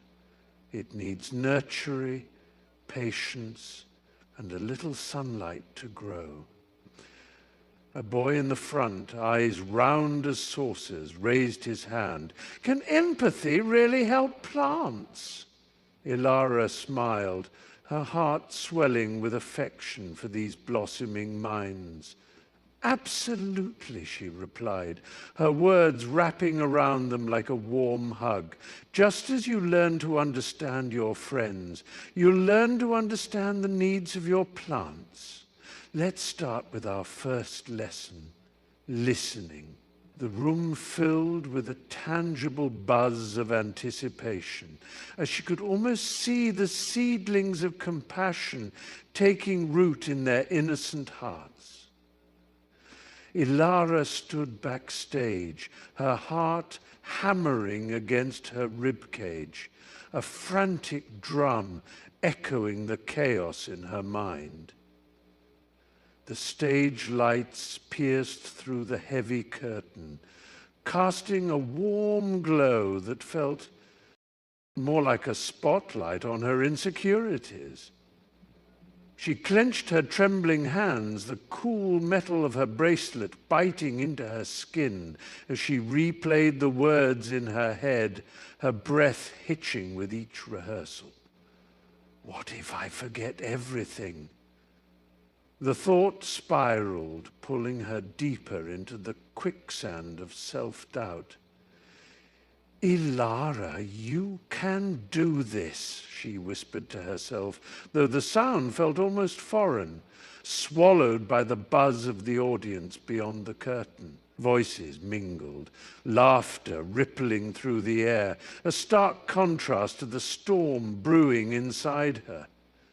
She caught a glimpse of her reflection in a cracked mirror, eyes wide and uncertain, hair frizzing from the humidity, and for a moment it felt like the woman staring back was a stranger. "You've prepared for this," she muttered, trying to pull strength from the memory of late nights spent crafting her speech. But her throat tightened, words stuck like thorns. "Just breathe, Ilara," a soft voice urged from the wings, her mentor's presence grounding, yet even that comfort felt heavy, a reminder of the expectations resting on her shoulders. The weight of the crowd's gaze pressed against her shoulders, a palpable force knitting her. Resolve as she stepped forward, heart pounding like a war drum. The air was thick with anticipation, a sweet tang of hope mingling with the earthy scent of damp wood from the nearby trees, their leaves shimmering like emeralds in the pale light. She inhaled deeply, the cool breeze whispering secrets of courage, and in that moment, the echoes of her past, the fears that clutched at her throat like a vice, faded into a distant murmur. "You've got this," she whispered to herself, the sound almost lost amidst the rustling foliage. Her voice, though quiet, trembled with the weight of her truth as she spoke. "I'm here to share my story, to show that we can rise from the shadows," she declared, each word surging from the depths of her being. Eyes widened in the audience, some glistened with unshed tears, and she felt a connection swell, raw and electric, binding her to those who craved the same bravery she was summoning. Embracing the vulnerability that saturated the moment, she let the warmth of the sun filter through the branches, illuminating her path forward, a beacon guiding her toward the unknown, yet vibrant future. Ilara laid out the vibrant array of colored papers and paints across the long wooden table, their edges curling slightly from the late afternoon sun streaming through the tall windows of the old barn. The air buzzed with excitement, mingling with the faint scent of fresh-cut grass wafting in from the open door, while laughter floated around them like music. "What if we do a mural?"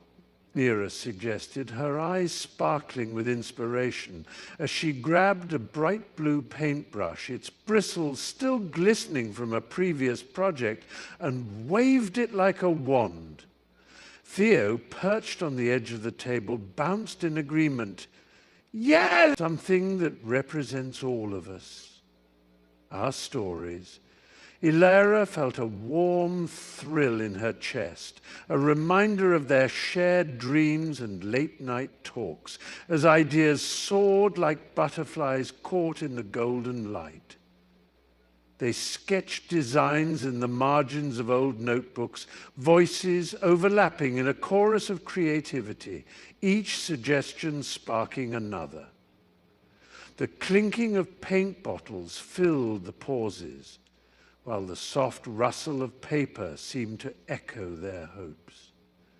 It was not just a workshop, it was a tapestry of friendship, woven together with laughter and the promise of something beautiful. "Let's make this unforgettable," Ilara declared, her heart swelling with joy as they dove deeper into their collaborative vision. Ilara stood just outside the greenhouse, her heart racing like a butterfly trapped against glass. The scent of damp earth and blooming jasmine swirling around her, teasing her senses. She smoothed her hands over the frayed edges of her sweater, a feeble attempt to calm the whirlwind of anxiety brewing within her. Voices, bright and eager, drifted from inside. The younger students, their laughter ringing out like chimes in the soft morning light.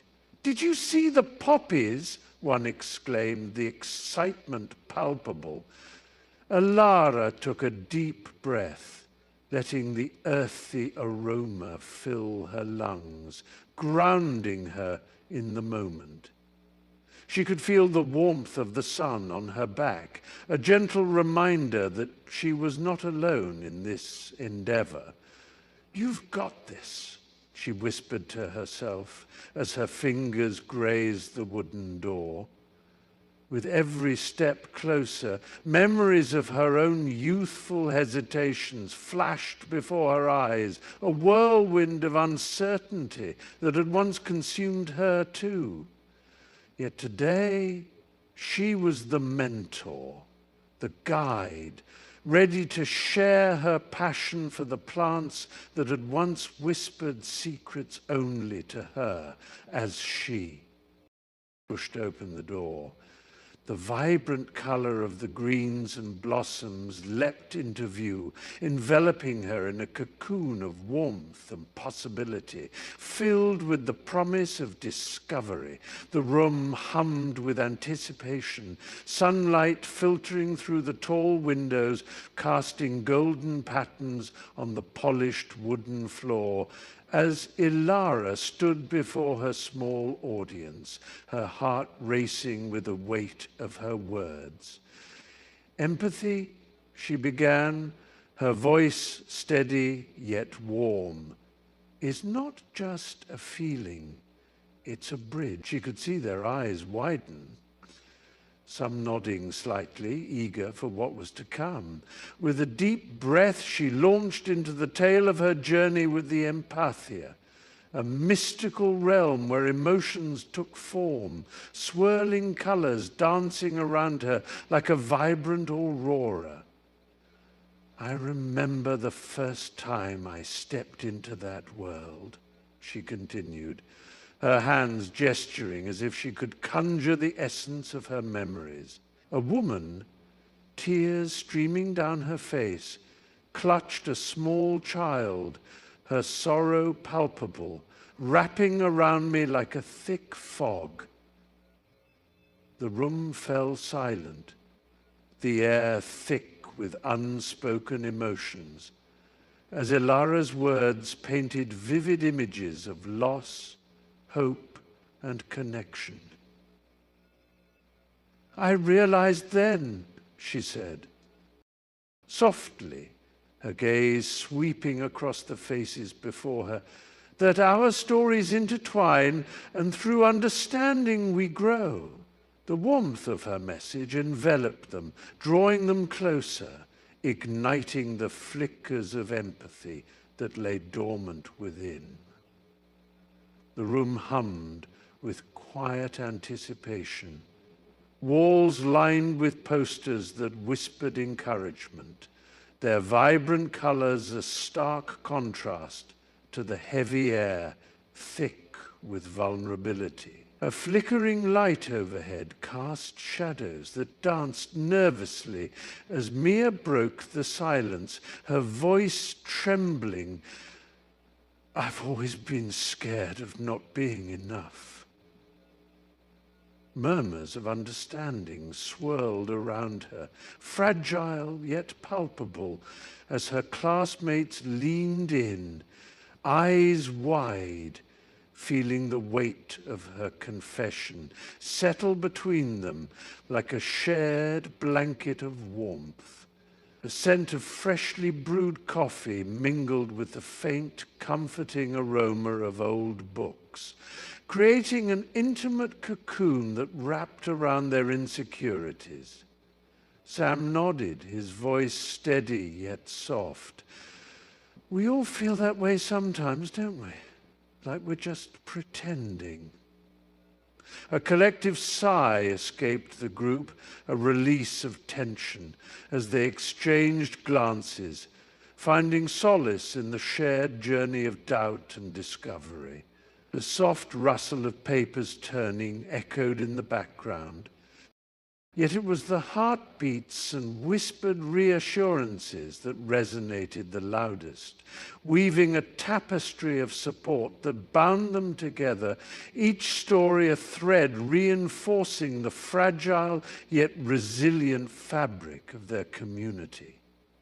The room pulsed with an unspoken energy as the students leaned closer to the luminous plants, their fingers brushing against the foliage with a reverence usually reserved for ancient artifacts. Each touch sent ripples of warmth through the air, the empathia, an otherworldly, bioluminescent vine, reacting to their emotions like a chameleon in a sun-drenched garden. Lila, her heart racing with curiosity and wonder, felt the tendrils quiver, glowing a soft violet, mirroring her awe. It's like it knows us, she whispered, eyes wide, as a wave of laughter rippled through the group. Nearby, Raj, who felt the familiar weight of uncertainty creeping in, noted how the leaves dulled to a muted blue, reflecting his trepidation. "What if it doesn't like me?" he muttered, half joking, yet the empathia flickered, a gentle pulse beneath his fingertips, urging him to embrace the moment.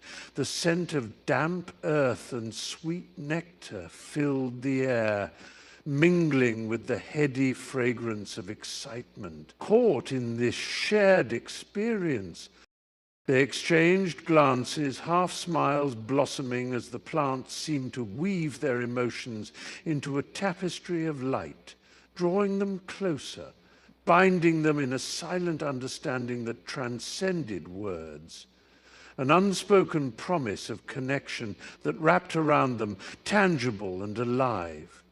In the dimly lit corner of the bustling cafeteria, a hush fell over the tables, like a soft blanket smothering a fire, as Mia, her voice barely above a whisper, recounted her experiences of being bullied. The clatter of trays and laughter faded into the background, replaced by the sharp intake of breath from the students surrounding her. She fiddled with the frayed hem of her sweater, her fingers trembling as she described the relentless taunts, how they'd echoed in her mind long after the words had left their lips. It felt like a shadow that never left me, she said, her eyes glistening with unshed tears. A soft murmur of understanding rippled through the group. And Sam, a tall boy with tousled hair, leaned forward, his brow furrowed. "I've seen it happen," he said, his voice steady but tinged with regret. "And I wish I'd said something." The air thickened with empathy, a palpable warmth that began to fill the void of isolation as others shared their own stories of hurt, weaving a tapestry of shared experiences. Laughter faded, replaced by nods and understanding glances as the students collectively stepped into Mia's shoes, feeling the weight of her burden lighten just a little in that moment of connection. The classroom buzzed softly, a mixture of anticipation and anxiety hanging in the air like the delicate scent of blooming lavender from the pot in the corner. Ilara, with her warm, inviting smile, swept her gaze across the faces of her students, their eyes glistening with unvoiced thoughts, each one a tiny storm waiting to break. "It's okay to feel nervous, you know," she said gently, her voice like a soothing balm, as she tucked a stray lock of hair behind her ear. "Who wants to share what's on their mind?" A hesitant hand rose, fingers trembling, and Ilara nodded encouragingly, a silent invitation. "I feel like I never get it right," the girl whispered, her voice barely reaching the rows of desks, yet it echoed with the weight of countless worries. Ilara stepped closer, the soft rustle of her flowy dress barely audible, and knelt beside her, the warmth of her presence wrapping around the girl like a comforting shawl. "You're not alone in this, I promise," she said, her eyes glimmering with understanding. The room seemed to breathe, tension easing as others began to share quietly, their words weaving a tapestry of vulnerability, trust, and connection. Ilara guiding them through their worries, nurturing their courage like a gardener tending to fragile seedlings under the sun. The sun hung low in the sky, casting a warm golden hue over the courtyard as laughter echoed off the aged brick walls. Elle stood amidst a cluster of younger students, their eyes shining with a blend of admiration and gratitude. Tiny hands clutching brightly colored notebooks filled with sketches and notes. "Thank you for helping me with the math problem, Elle. I really didn't get it before," piped up Mia, her voice bubbling with excitement, a few strands of hair flopping into her eyes as she bounced on her toes. A gentle breeze wafted by, carrying the faint scent of blooming lilacs, as Elle knelt down to meet their eager faces. "You all did the work. I just showed you how to see it differently," Elle replied, warmth spreading. Through her chest, a soft blush creeping over her cheeks. The older students, once timid and hesitant, now beamed with newfound confidence, their previous apprehensions melting away like ice in the sun. "Let's show everyone the project tomorrow, okay?" piped in Kevin, his eyes wide with enthusiasm. "Yeah, together," echoed the others, their voices merging into a symphony of hope and camaraderie, a bond forged in understanding, each grateful smile illuminated by the golden afternoon light. The wind howled like a wounded beast, whipping through the narrow alleyways of the old town, carrying whispers of what lay ahead. As she turned the corner, Clara's heart raced, the shadows deepening around her. The streetlights flickered nervously, casting wavering pools of yellow light that barely reached the cracked cobblestones, and she could hear the distant echo of hurried footsteps. Too close, too quick for comfort. "I can't keep running," she muttered to herself, desperation coating her words like bitter iron. Just then, a figure emerged from the gloom, tall and cloaked, eyes glinting with an unsettling mix of recognition and intent. "Thought you could escape so easily?" The voice slithered through the air, sharp and taunting. Clara's. Breath caught in her throat, a knot of fear tightening her chest. She could feel her pulse pounding in her ears like a war drum. The figure stepped closer, a smirk ghosting across their lips. "You've stirred up a hornet's nest, and they all want a taste." She backed against the cool stone wall, her fingers brushing the hidden dagger she had tucked away for emergencies, steeling herself. "I won't let you take anything from me," she shot back, defiance igniting a flicker of courage within her. The alley felt alive, charged with an electric tension as the world around her seemed to hold its breath, waiting for the storm to unleash. The wind howled through the narrow alley, a symphony of anguish as Ilara pressed her back against the cold stone wall, her heart thudding in her ears. Shadows danced beneath the flickering street lamp, long and sinister, and the sharp tang of rain-soaked earth filled her nostrils. She could hear them now, the soft scuff of boots on damp pavement, two figures advancing steadily toward her, their voices low, conspiratorial.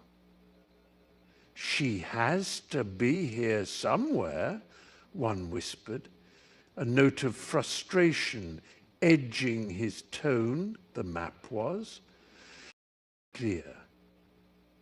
Ilara clenched her fists, the parchment crumpling in her palm, the treasure it promised, both a beacon of hope and a harbinger of doom. She had thought of the riches, of freeing her brother from the clutches of the cruel magistrate, and yet now the weight of her choices bore down on her like a leaden cloak. "I can't let them find me," she murmured, almost pleading with the shadows themselves. Her breath visible in the chill air. The alley was her sanctuary, but it was also a trap. And as the figures came into view, faces masked, eyes glinting with hunger, they were not just searching for treasure, they were searching for her. She had to move, had to decide, but the stakes were higher than just gold now. It was her very life they were after. The air thickened with the scent of burning wood and the acrid tang of smoke as Lila dragged her feet toward the edge of the forest, the moonlight catching the glint of something metallic half buried in the underbrush. Heart racing, she knelt, brushing aside damp leaves, her fingers trembling as they revealed a tarnished locket, its once gleaming surface dulled by time. The detail is comforting, but priced surely thousands of times before. Clasp, stubbornly resisting her attempts, finally clicked open, revealing an old photograph. A woman with kind eyes and a fierce smile. "Mum?" she whispered, the word barely escaping her lips before the sound of rustling leaves pierced the quiet.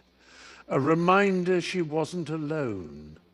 Shadows shifted ominously, and from behind a twisted oak, a figure emerged, frame tall and menacing. "You shouldn't be here, Lila," a familiar voice warned, laced with anguish. It was Daniel, her childhood friend. But the haunted look in his eyes sent a shiver down her spine.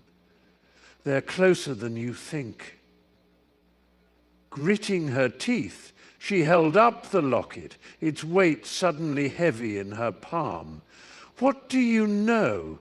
she demanded, resolve hardening as the darkness pressed in around them, the stakes rising like a tide, threatening to swallow them whole. As the sun dipped below the jagged horizon, casting long shadows across the desolate landscape, Clara felt a shiver race down her spine.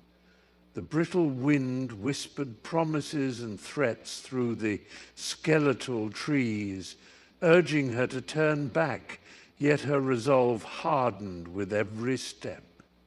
The flickering glow of a distant campfire danced in her vision, illuminating figures cloaked in darkness, their laughter sharp and cruel, echoing through the night. "You're not welcome here," a voice called out, slicing through the air like a dagger, sending a fresh wave of panic surging through her veins. Clara's heart hammered in her chest, the weight of her mission pressing down on her like a stone.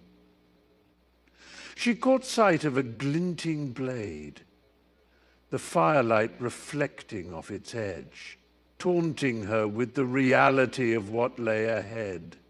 "We know why you've come," another voice chimed in, smooth and serpentine, "and it won't end well for you." The words hung in the air, heavy and suffocating, twisting her stomach into knots. Caught between the shadows and her purpose, Clara took a deep breath, the taste of smoke and fear mingling on her tongue, and stepped into the flickering light, determined to confront the demons waiting for her. The air crackled buckled with tension as Iris crouched behind the gnarled oak, its bark rough against her palms, while the forest whispered secrets of danger. Moonlight filtered through the leaves, casting flickering shadows that danced like spectres around her. The distant rumble of thunder echoed ominously, a reminder of the storm brewing, not just in the sky, but within her heart. The sharp tang of damp earth mingled with the sweet scent of pine, each breath tasting like a desperate gamble. Suddenly a rustle broke the stillness, jerking her head around, heart thudding against her ribcage. "Is someone there?"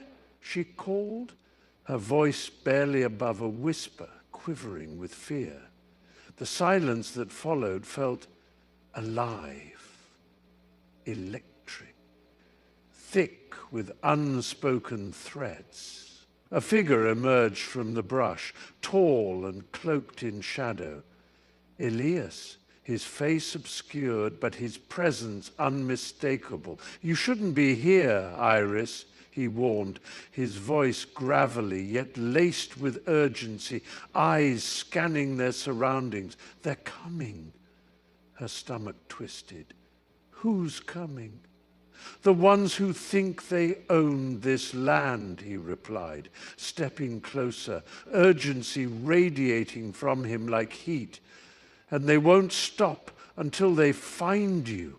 The weight of his words hung in the air, taut as the lightning that split the sky above, illuminating the path of their impending peril. The echoes of her heels clicked against the marble floor, a staccato rhythm that mingled with the distant murmurs of the gala, where laughter glimmered like crystal chandeliers overhead. Heart pounding, Lena slipped into the dimly lit hallway, the heavy scent, jasmine and polished wood enveloping her as she approached the brass-handled door at the end. She hesitated, feeling the prickling chill of uncertainty crawl up her spine, the weight of her secret pressing down like a stone in her pocket. A muffled voice drifted through the cracks, sharp and urgent. "We can't let him find out. Not now." She edged closer, her breath hitching as she strained to hear, her pulse quickening at the realization that each syllable twisted the knife of her resolve deeper. Suddenly the door creaked open and a figure emerged, their silhouette casting a long shadow that swallowed Lena whole. "You shouldn't be here," they whispered harshly, eyes darting around. "You don't know what's at stake." Panic surged within her, but deeper still was a fierce determination. "I need to know," she replied, voice steady, "if it's really worth everything we've sacrificed." In that moment, the stakes soared. The fragile thread of trust between them stretched tight enough to snap. The air thickened with an acrid tension as Lila dashed through the narrow alleyways of the city, her heart pounding in rhythm with her hurried footsteps. Shadows cloaked her surroundings, the flickering streetlights casting ghostly silhouettes that danced along the damp cobblestones. A faint siren wailed in the distance, growing closer, and each note sent a spike of adrenaline coursing through her veins. "I can't go back," she muttered under her breath, feeling the warmth of her breath cloud around her in the chill of the night. Just ahead, a door creaked open, revealing Sam, his eyes wide with panic, the faint glow of a single flickering bulb illuminating his disheveled face. "Lila, you shouldn't be here," he hissed, glancing over his shoulder, urgency coating his voice. "Did you find it?" she pressed, the weight of their shared secret hanging heavily between them. "Not yet, but they're onto us," he said, his voice dropping to a whisper, fear mingling with desperation. Outside, the world pulsed with danger, every siren a reminder of what was at stake. Lila's stomach twisted, but the thought of turning back was insufferable. "We have to move, now," she replied, determination igniting within her, every instinct screaming that their fragile window of safety was about to shatter. The storm hit with a ferocity that rattled the windows, each crack of thunder echoing like a warning. Inside the cramped cabin, Anna, huddled by the flickering fire, her heart racing as she rummaged through the tattered map once more, desperate to decipher its secrets. The wind howled outside, a wild beast clawing at the timber walls, but it was the nagging doubt in her gut that gnawed at her more fiercely. "We can't wait much longer." Caleb's voice broke through her spiraling thoughts, urgency laced in every syllable. "If we don't leave now, we'll lose our chance." She glanced at him, his face shadowed in the dim light, eyes reflecting a tumult of fear and determination. "You don't get it. The treasure, it's not just gold. It's our only hope." Anna's voice trembled, reality crashing over her like the rain pelting the roof. She swallowed hard, feeling the weight of her dreams and then her fears. The map hinted at something so much larger, a destiny intertwined with her family's legacy. Yet the storm outside mirrored the tempest brewing between them. "And what if it's a trap?" he countered, disbelief etched into his features. "We could end up losing everything." The thunderous roar of the approaching storm drowned out their whispered fears as Clara clutched the pendant around her neck, the metal cool and familiar against her racing pulse. "We have to go now," she insisted, her voice barely rising above the wind's howling, each gust filled with the promise of chaos.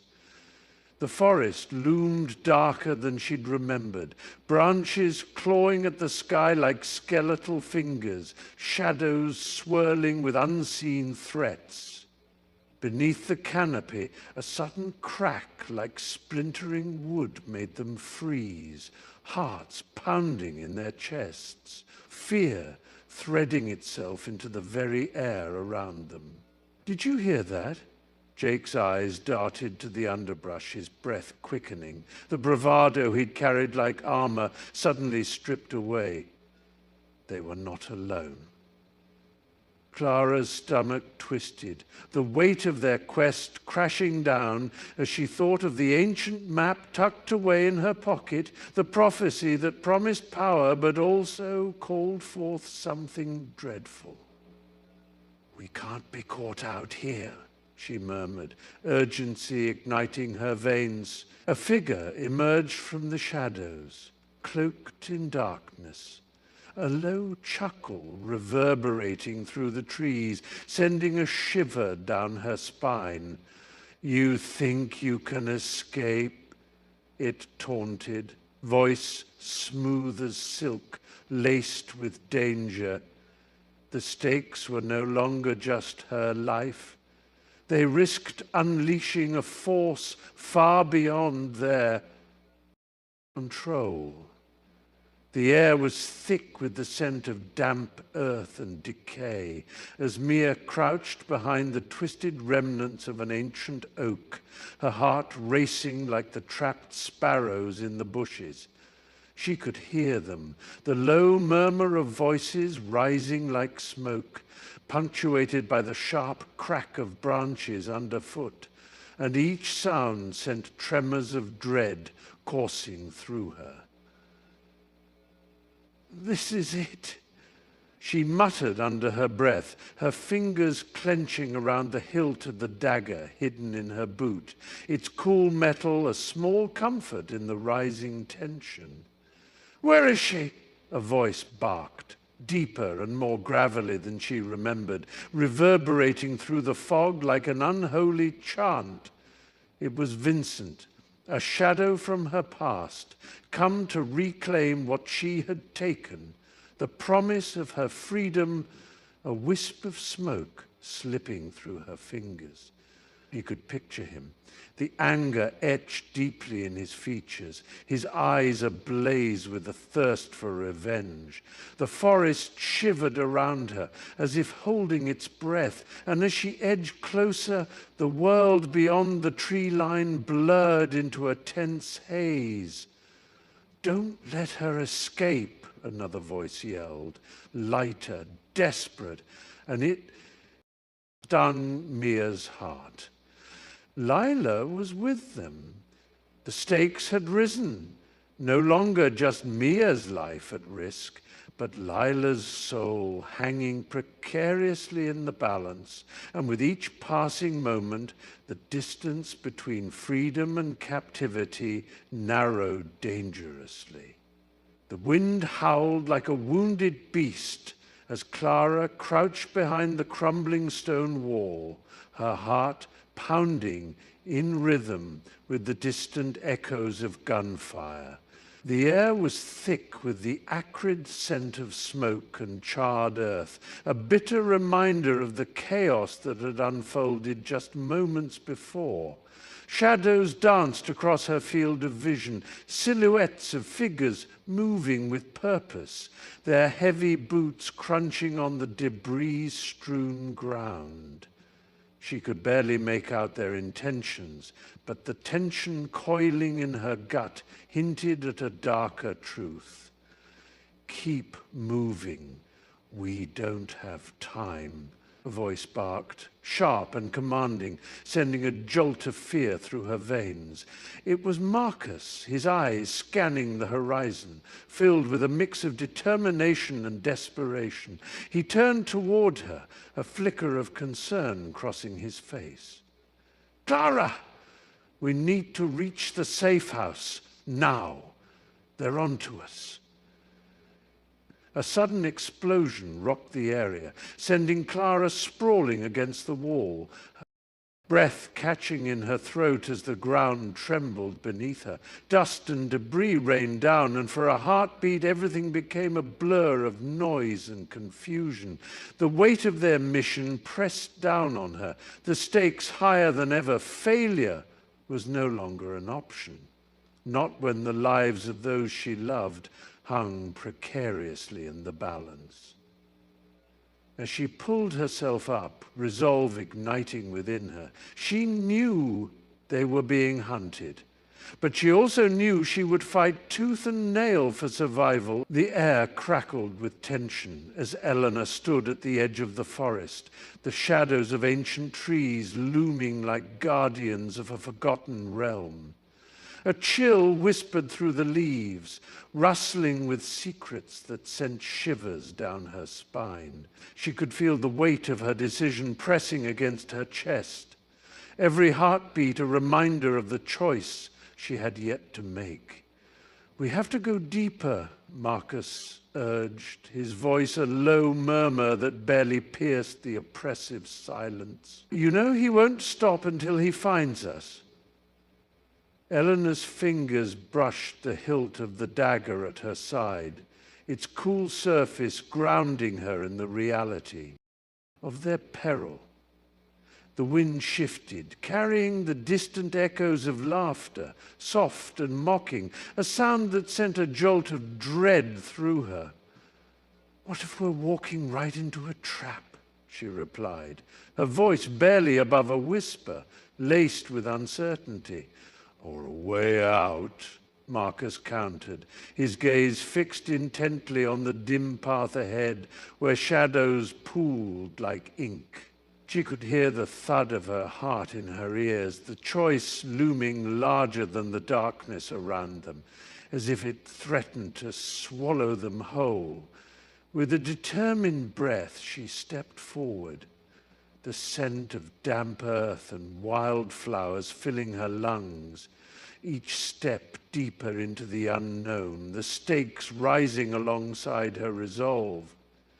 The soft crunch of leaves underfoot punctuated the heavy silence as Ilara trudged deeper into the forest, her heart pounding with each hesitant step. Shadows danced around her, pooling in the underbrush, and the air grew thick with the scent of damp earth and decay.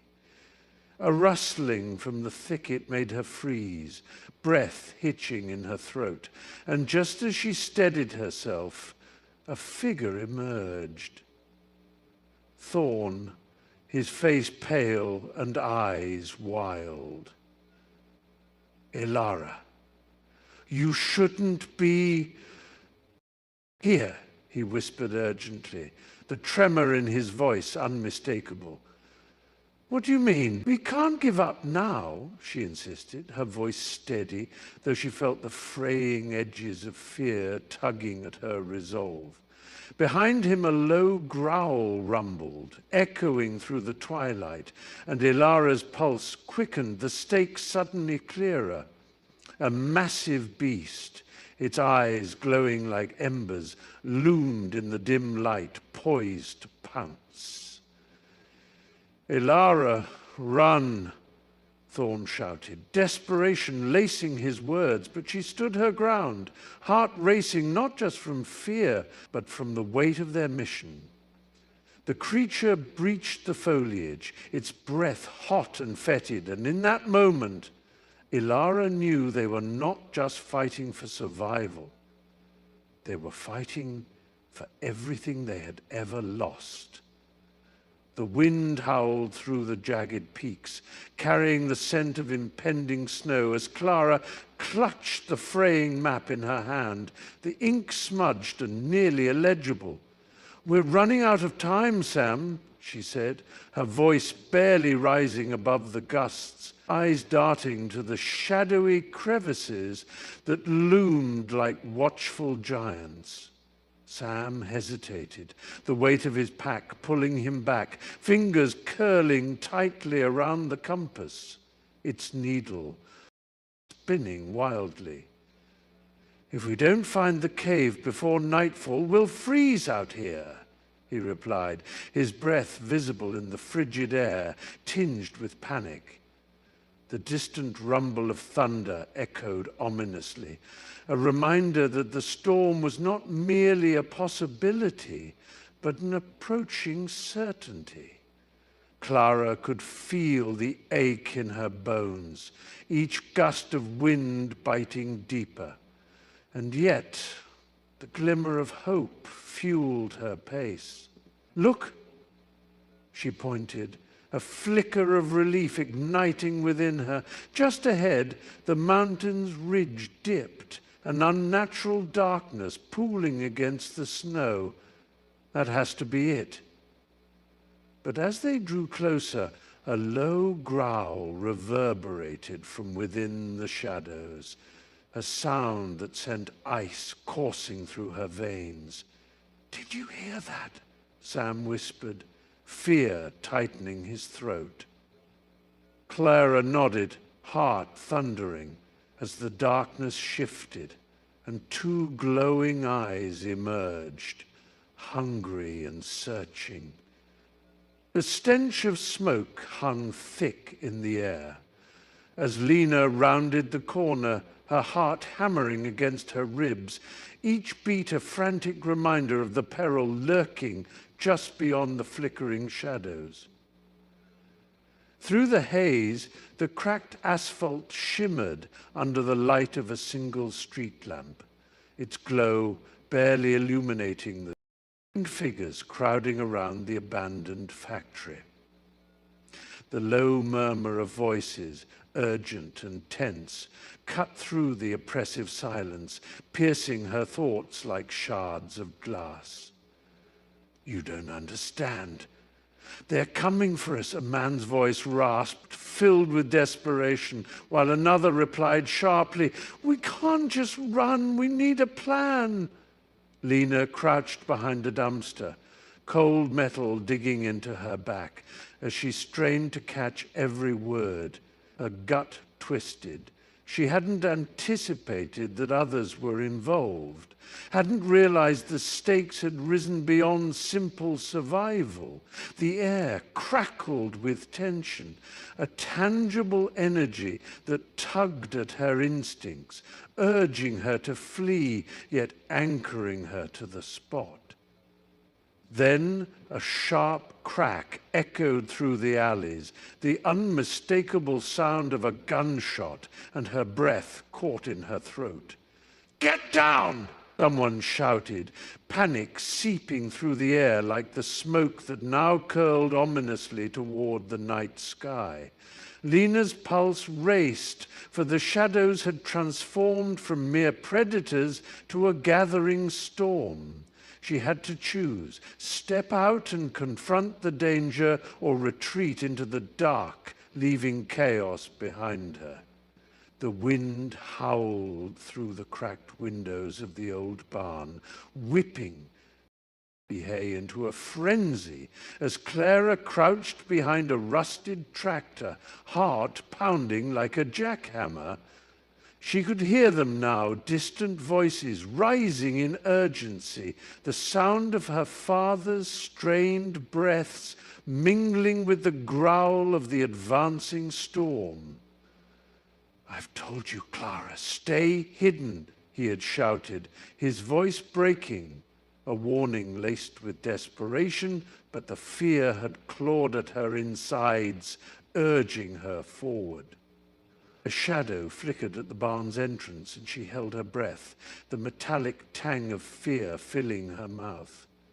The figures of the intruders emerged, their silhouettes stark against the gathering darkness, and she could make out the glint of metal in one man's hand. "Split up," one commanded, his tone cold and methodical. "We need to find her before it's too late." Clara's pulse quickened, a new wave of panic crashing over her. What did they want? An urgent whisper slid through her mind, echoing her father's past warnings. "They're coming for the map." Heart in her throat, she pressed against the tractor, praying the creaking wood would keep her hidden, while raw determination ignited within her. As the sun dipped below the horizon, casting a fiery glow across the cracked pavement, Clara's breath quickened, her heart pounding like a drum. The distant wail of sirens sliced through the air, mingling with the acrid smell of smoke that clung to her clothes, a stark reminder of the chaos still unfolding just blocks away.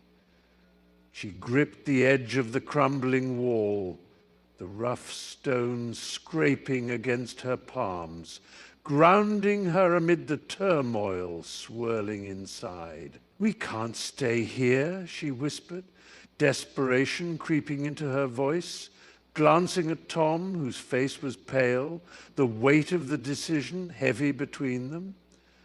The shadows deepened as the evening stretched on, an unsettling blanket cloaking the alley. The flickering streetlight above cast erratic shapes, and from the gloom, murmurings grew louder, threatening, conspiratorial. "They know," Tom said, his eyes wide, reflecting the panic that ignited in Clara's chest. "If we don't move now, we'll be trapped." A chill crawled down her spine, the reality of their situation crashing over her like a cold wave. She knew they had to make a choice, but the looming darkness felt alive, pulsating with the weight of every secret they'd uncovered, every betrayal that lay ahead. The air was thick with the acrid scent of smoke as flames licked hungrily at the edge of the forest, crackling like a sinister chorus. And amidst the chaos, Ilara's heart thudded in her chest, a wild drumbeat of fear and urgency. She crouched behind a gnarled oak, its bark rough against her back, the heat radiating from the fire licking at her skin. An ever-present reminder that time was slipping through her fingers like the ashes swirling in the wind. "We have to move now," shouted Jax, his voice strained, eyes wide with a frantic resolve that only deepened her dread. She could see the shadows of the town in the distance, flickering like lost souls, and the distant wail of sirens added to the dissonance. A siren song of hope and despair intertwined. "Not without him," Ilara gasped, the weight of her brother's absence a crushing boulder in her chest. She could picture him, alone and terrified in their burning home, the cries of their childhood echoing in her mind, drowning out the roar of the flames. Each second stretched into eternity, the promise of safety feeling like a fragile dream, and she clenched her fists, determination setting her jaw. "I won't leave him. He needs us." A fleeting moment of silence enveloped them, the world holding its breath before the crackling inferno surged forward, the shadows creeping closer, as if the night itself sought to swallow them whole. The wind howled through the cracked windows, carrying with it the scent of rain-soaked earth and something more sinister, something metallic, something that tasted like fear. Anna stood in the dimly lit workshop, her hands trembling as she clutched the handmade pendant, its cool surface gleaming ominously under the flickering fluorescent light. "We have to go now," Jake's voice broke through the shadows, urgent and raw, his eyes darting to the door as if it were a sentinel ready to pounce. Distant thunder rumbled, a warning echoing her growing dread, and she could hear the frantic thumping of her own heart, each beat punctuating the silence that hung heavily between them like a curtain of smoke. "I can't," she whispered, her throat tightening, memories of their last escape clawing at her resolve. "Not without it. It's just a trinket." He shot back, frustration lacing his tone. But she could see the fear brimming in his gaze, the unspoken truth that this pendant might hold the key to their survival. Outside, a shadow flitted past the window, dark and menacing, and Anna knew in that moment the stakes had risen. Either they faced whatever haunted them outside, or they would be devoured by the past they couldn't outrun. The air crackled with tension as Maya pressed her back against the damp stone wall of the ancient tunnel, her heart pounding like a tribal drum, echoing the urgent whispers of her companions. "They're coming," she hissed, the scent of mildew and cold earth suffocating her, mingling with the metallic tang of fear. The flickering torchlight illuminated the jagged edges of the tunnel, casting elongated shadows that danced like phantoms, testing the resolve of the group. Just ahead, the faintest rustle of fabric sent a chill skittering down her spine. Was it just the wind, or something much worse? "Stay quiet," muttered Ethan, his voice barely above a whisper, his eyes wide, darting to the darkness that loomed beyond the dim light. Each footfall of the unknown pursuers felt like a countdown, a drum roll for the inevitable confrontation. "If we don't move now, we're done for." Maya glanced at the others, their faces grim, eyes reflecting a mosaic of dread and determination. She could almost taste the desperation in the air, like iron against her tongue. "We can't just run into the darkness," she whispered back, her voice trembling. "We need a plan." The flicker of the flame seemed to hesitate, mirroring the uncertainty that hung thick among them as the distant sound of heavy boots pressed closer, a wicked reminder that time was running out. The night air crackled with tension, a sharp wind rustling the leaves overhead, as Clara stood at the edge of the forest, her heart pounding like a war drum. The moonlight cast a silvery sheen over the clearing, illuminating the jagged rocks that whispered secrets of the past. A low growl echoed from the shadows, an ominous symphony that sent shivers down her spine. "You shouldn't have come back." A gravelly voice rasped from the darkness, and Clara's breath hitched, her pulse quickening in response. "They're not done with you yet." The scent of damp earth and pine needles filled her lungs, grounding her as she took a tentative step forward, her resolve hardening. "Maybe I'm not done with them," she shot back, her voice steadier than she felt, the uncertainty weaving through her like a thin thread. From the underbrush emerged a figure, cloaked in the oppressive gloom, their eyes glinting with an unsettling mixture of fear and urgency. "They're gathering, Clara, and this time it's not just your life at stake, it's everything."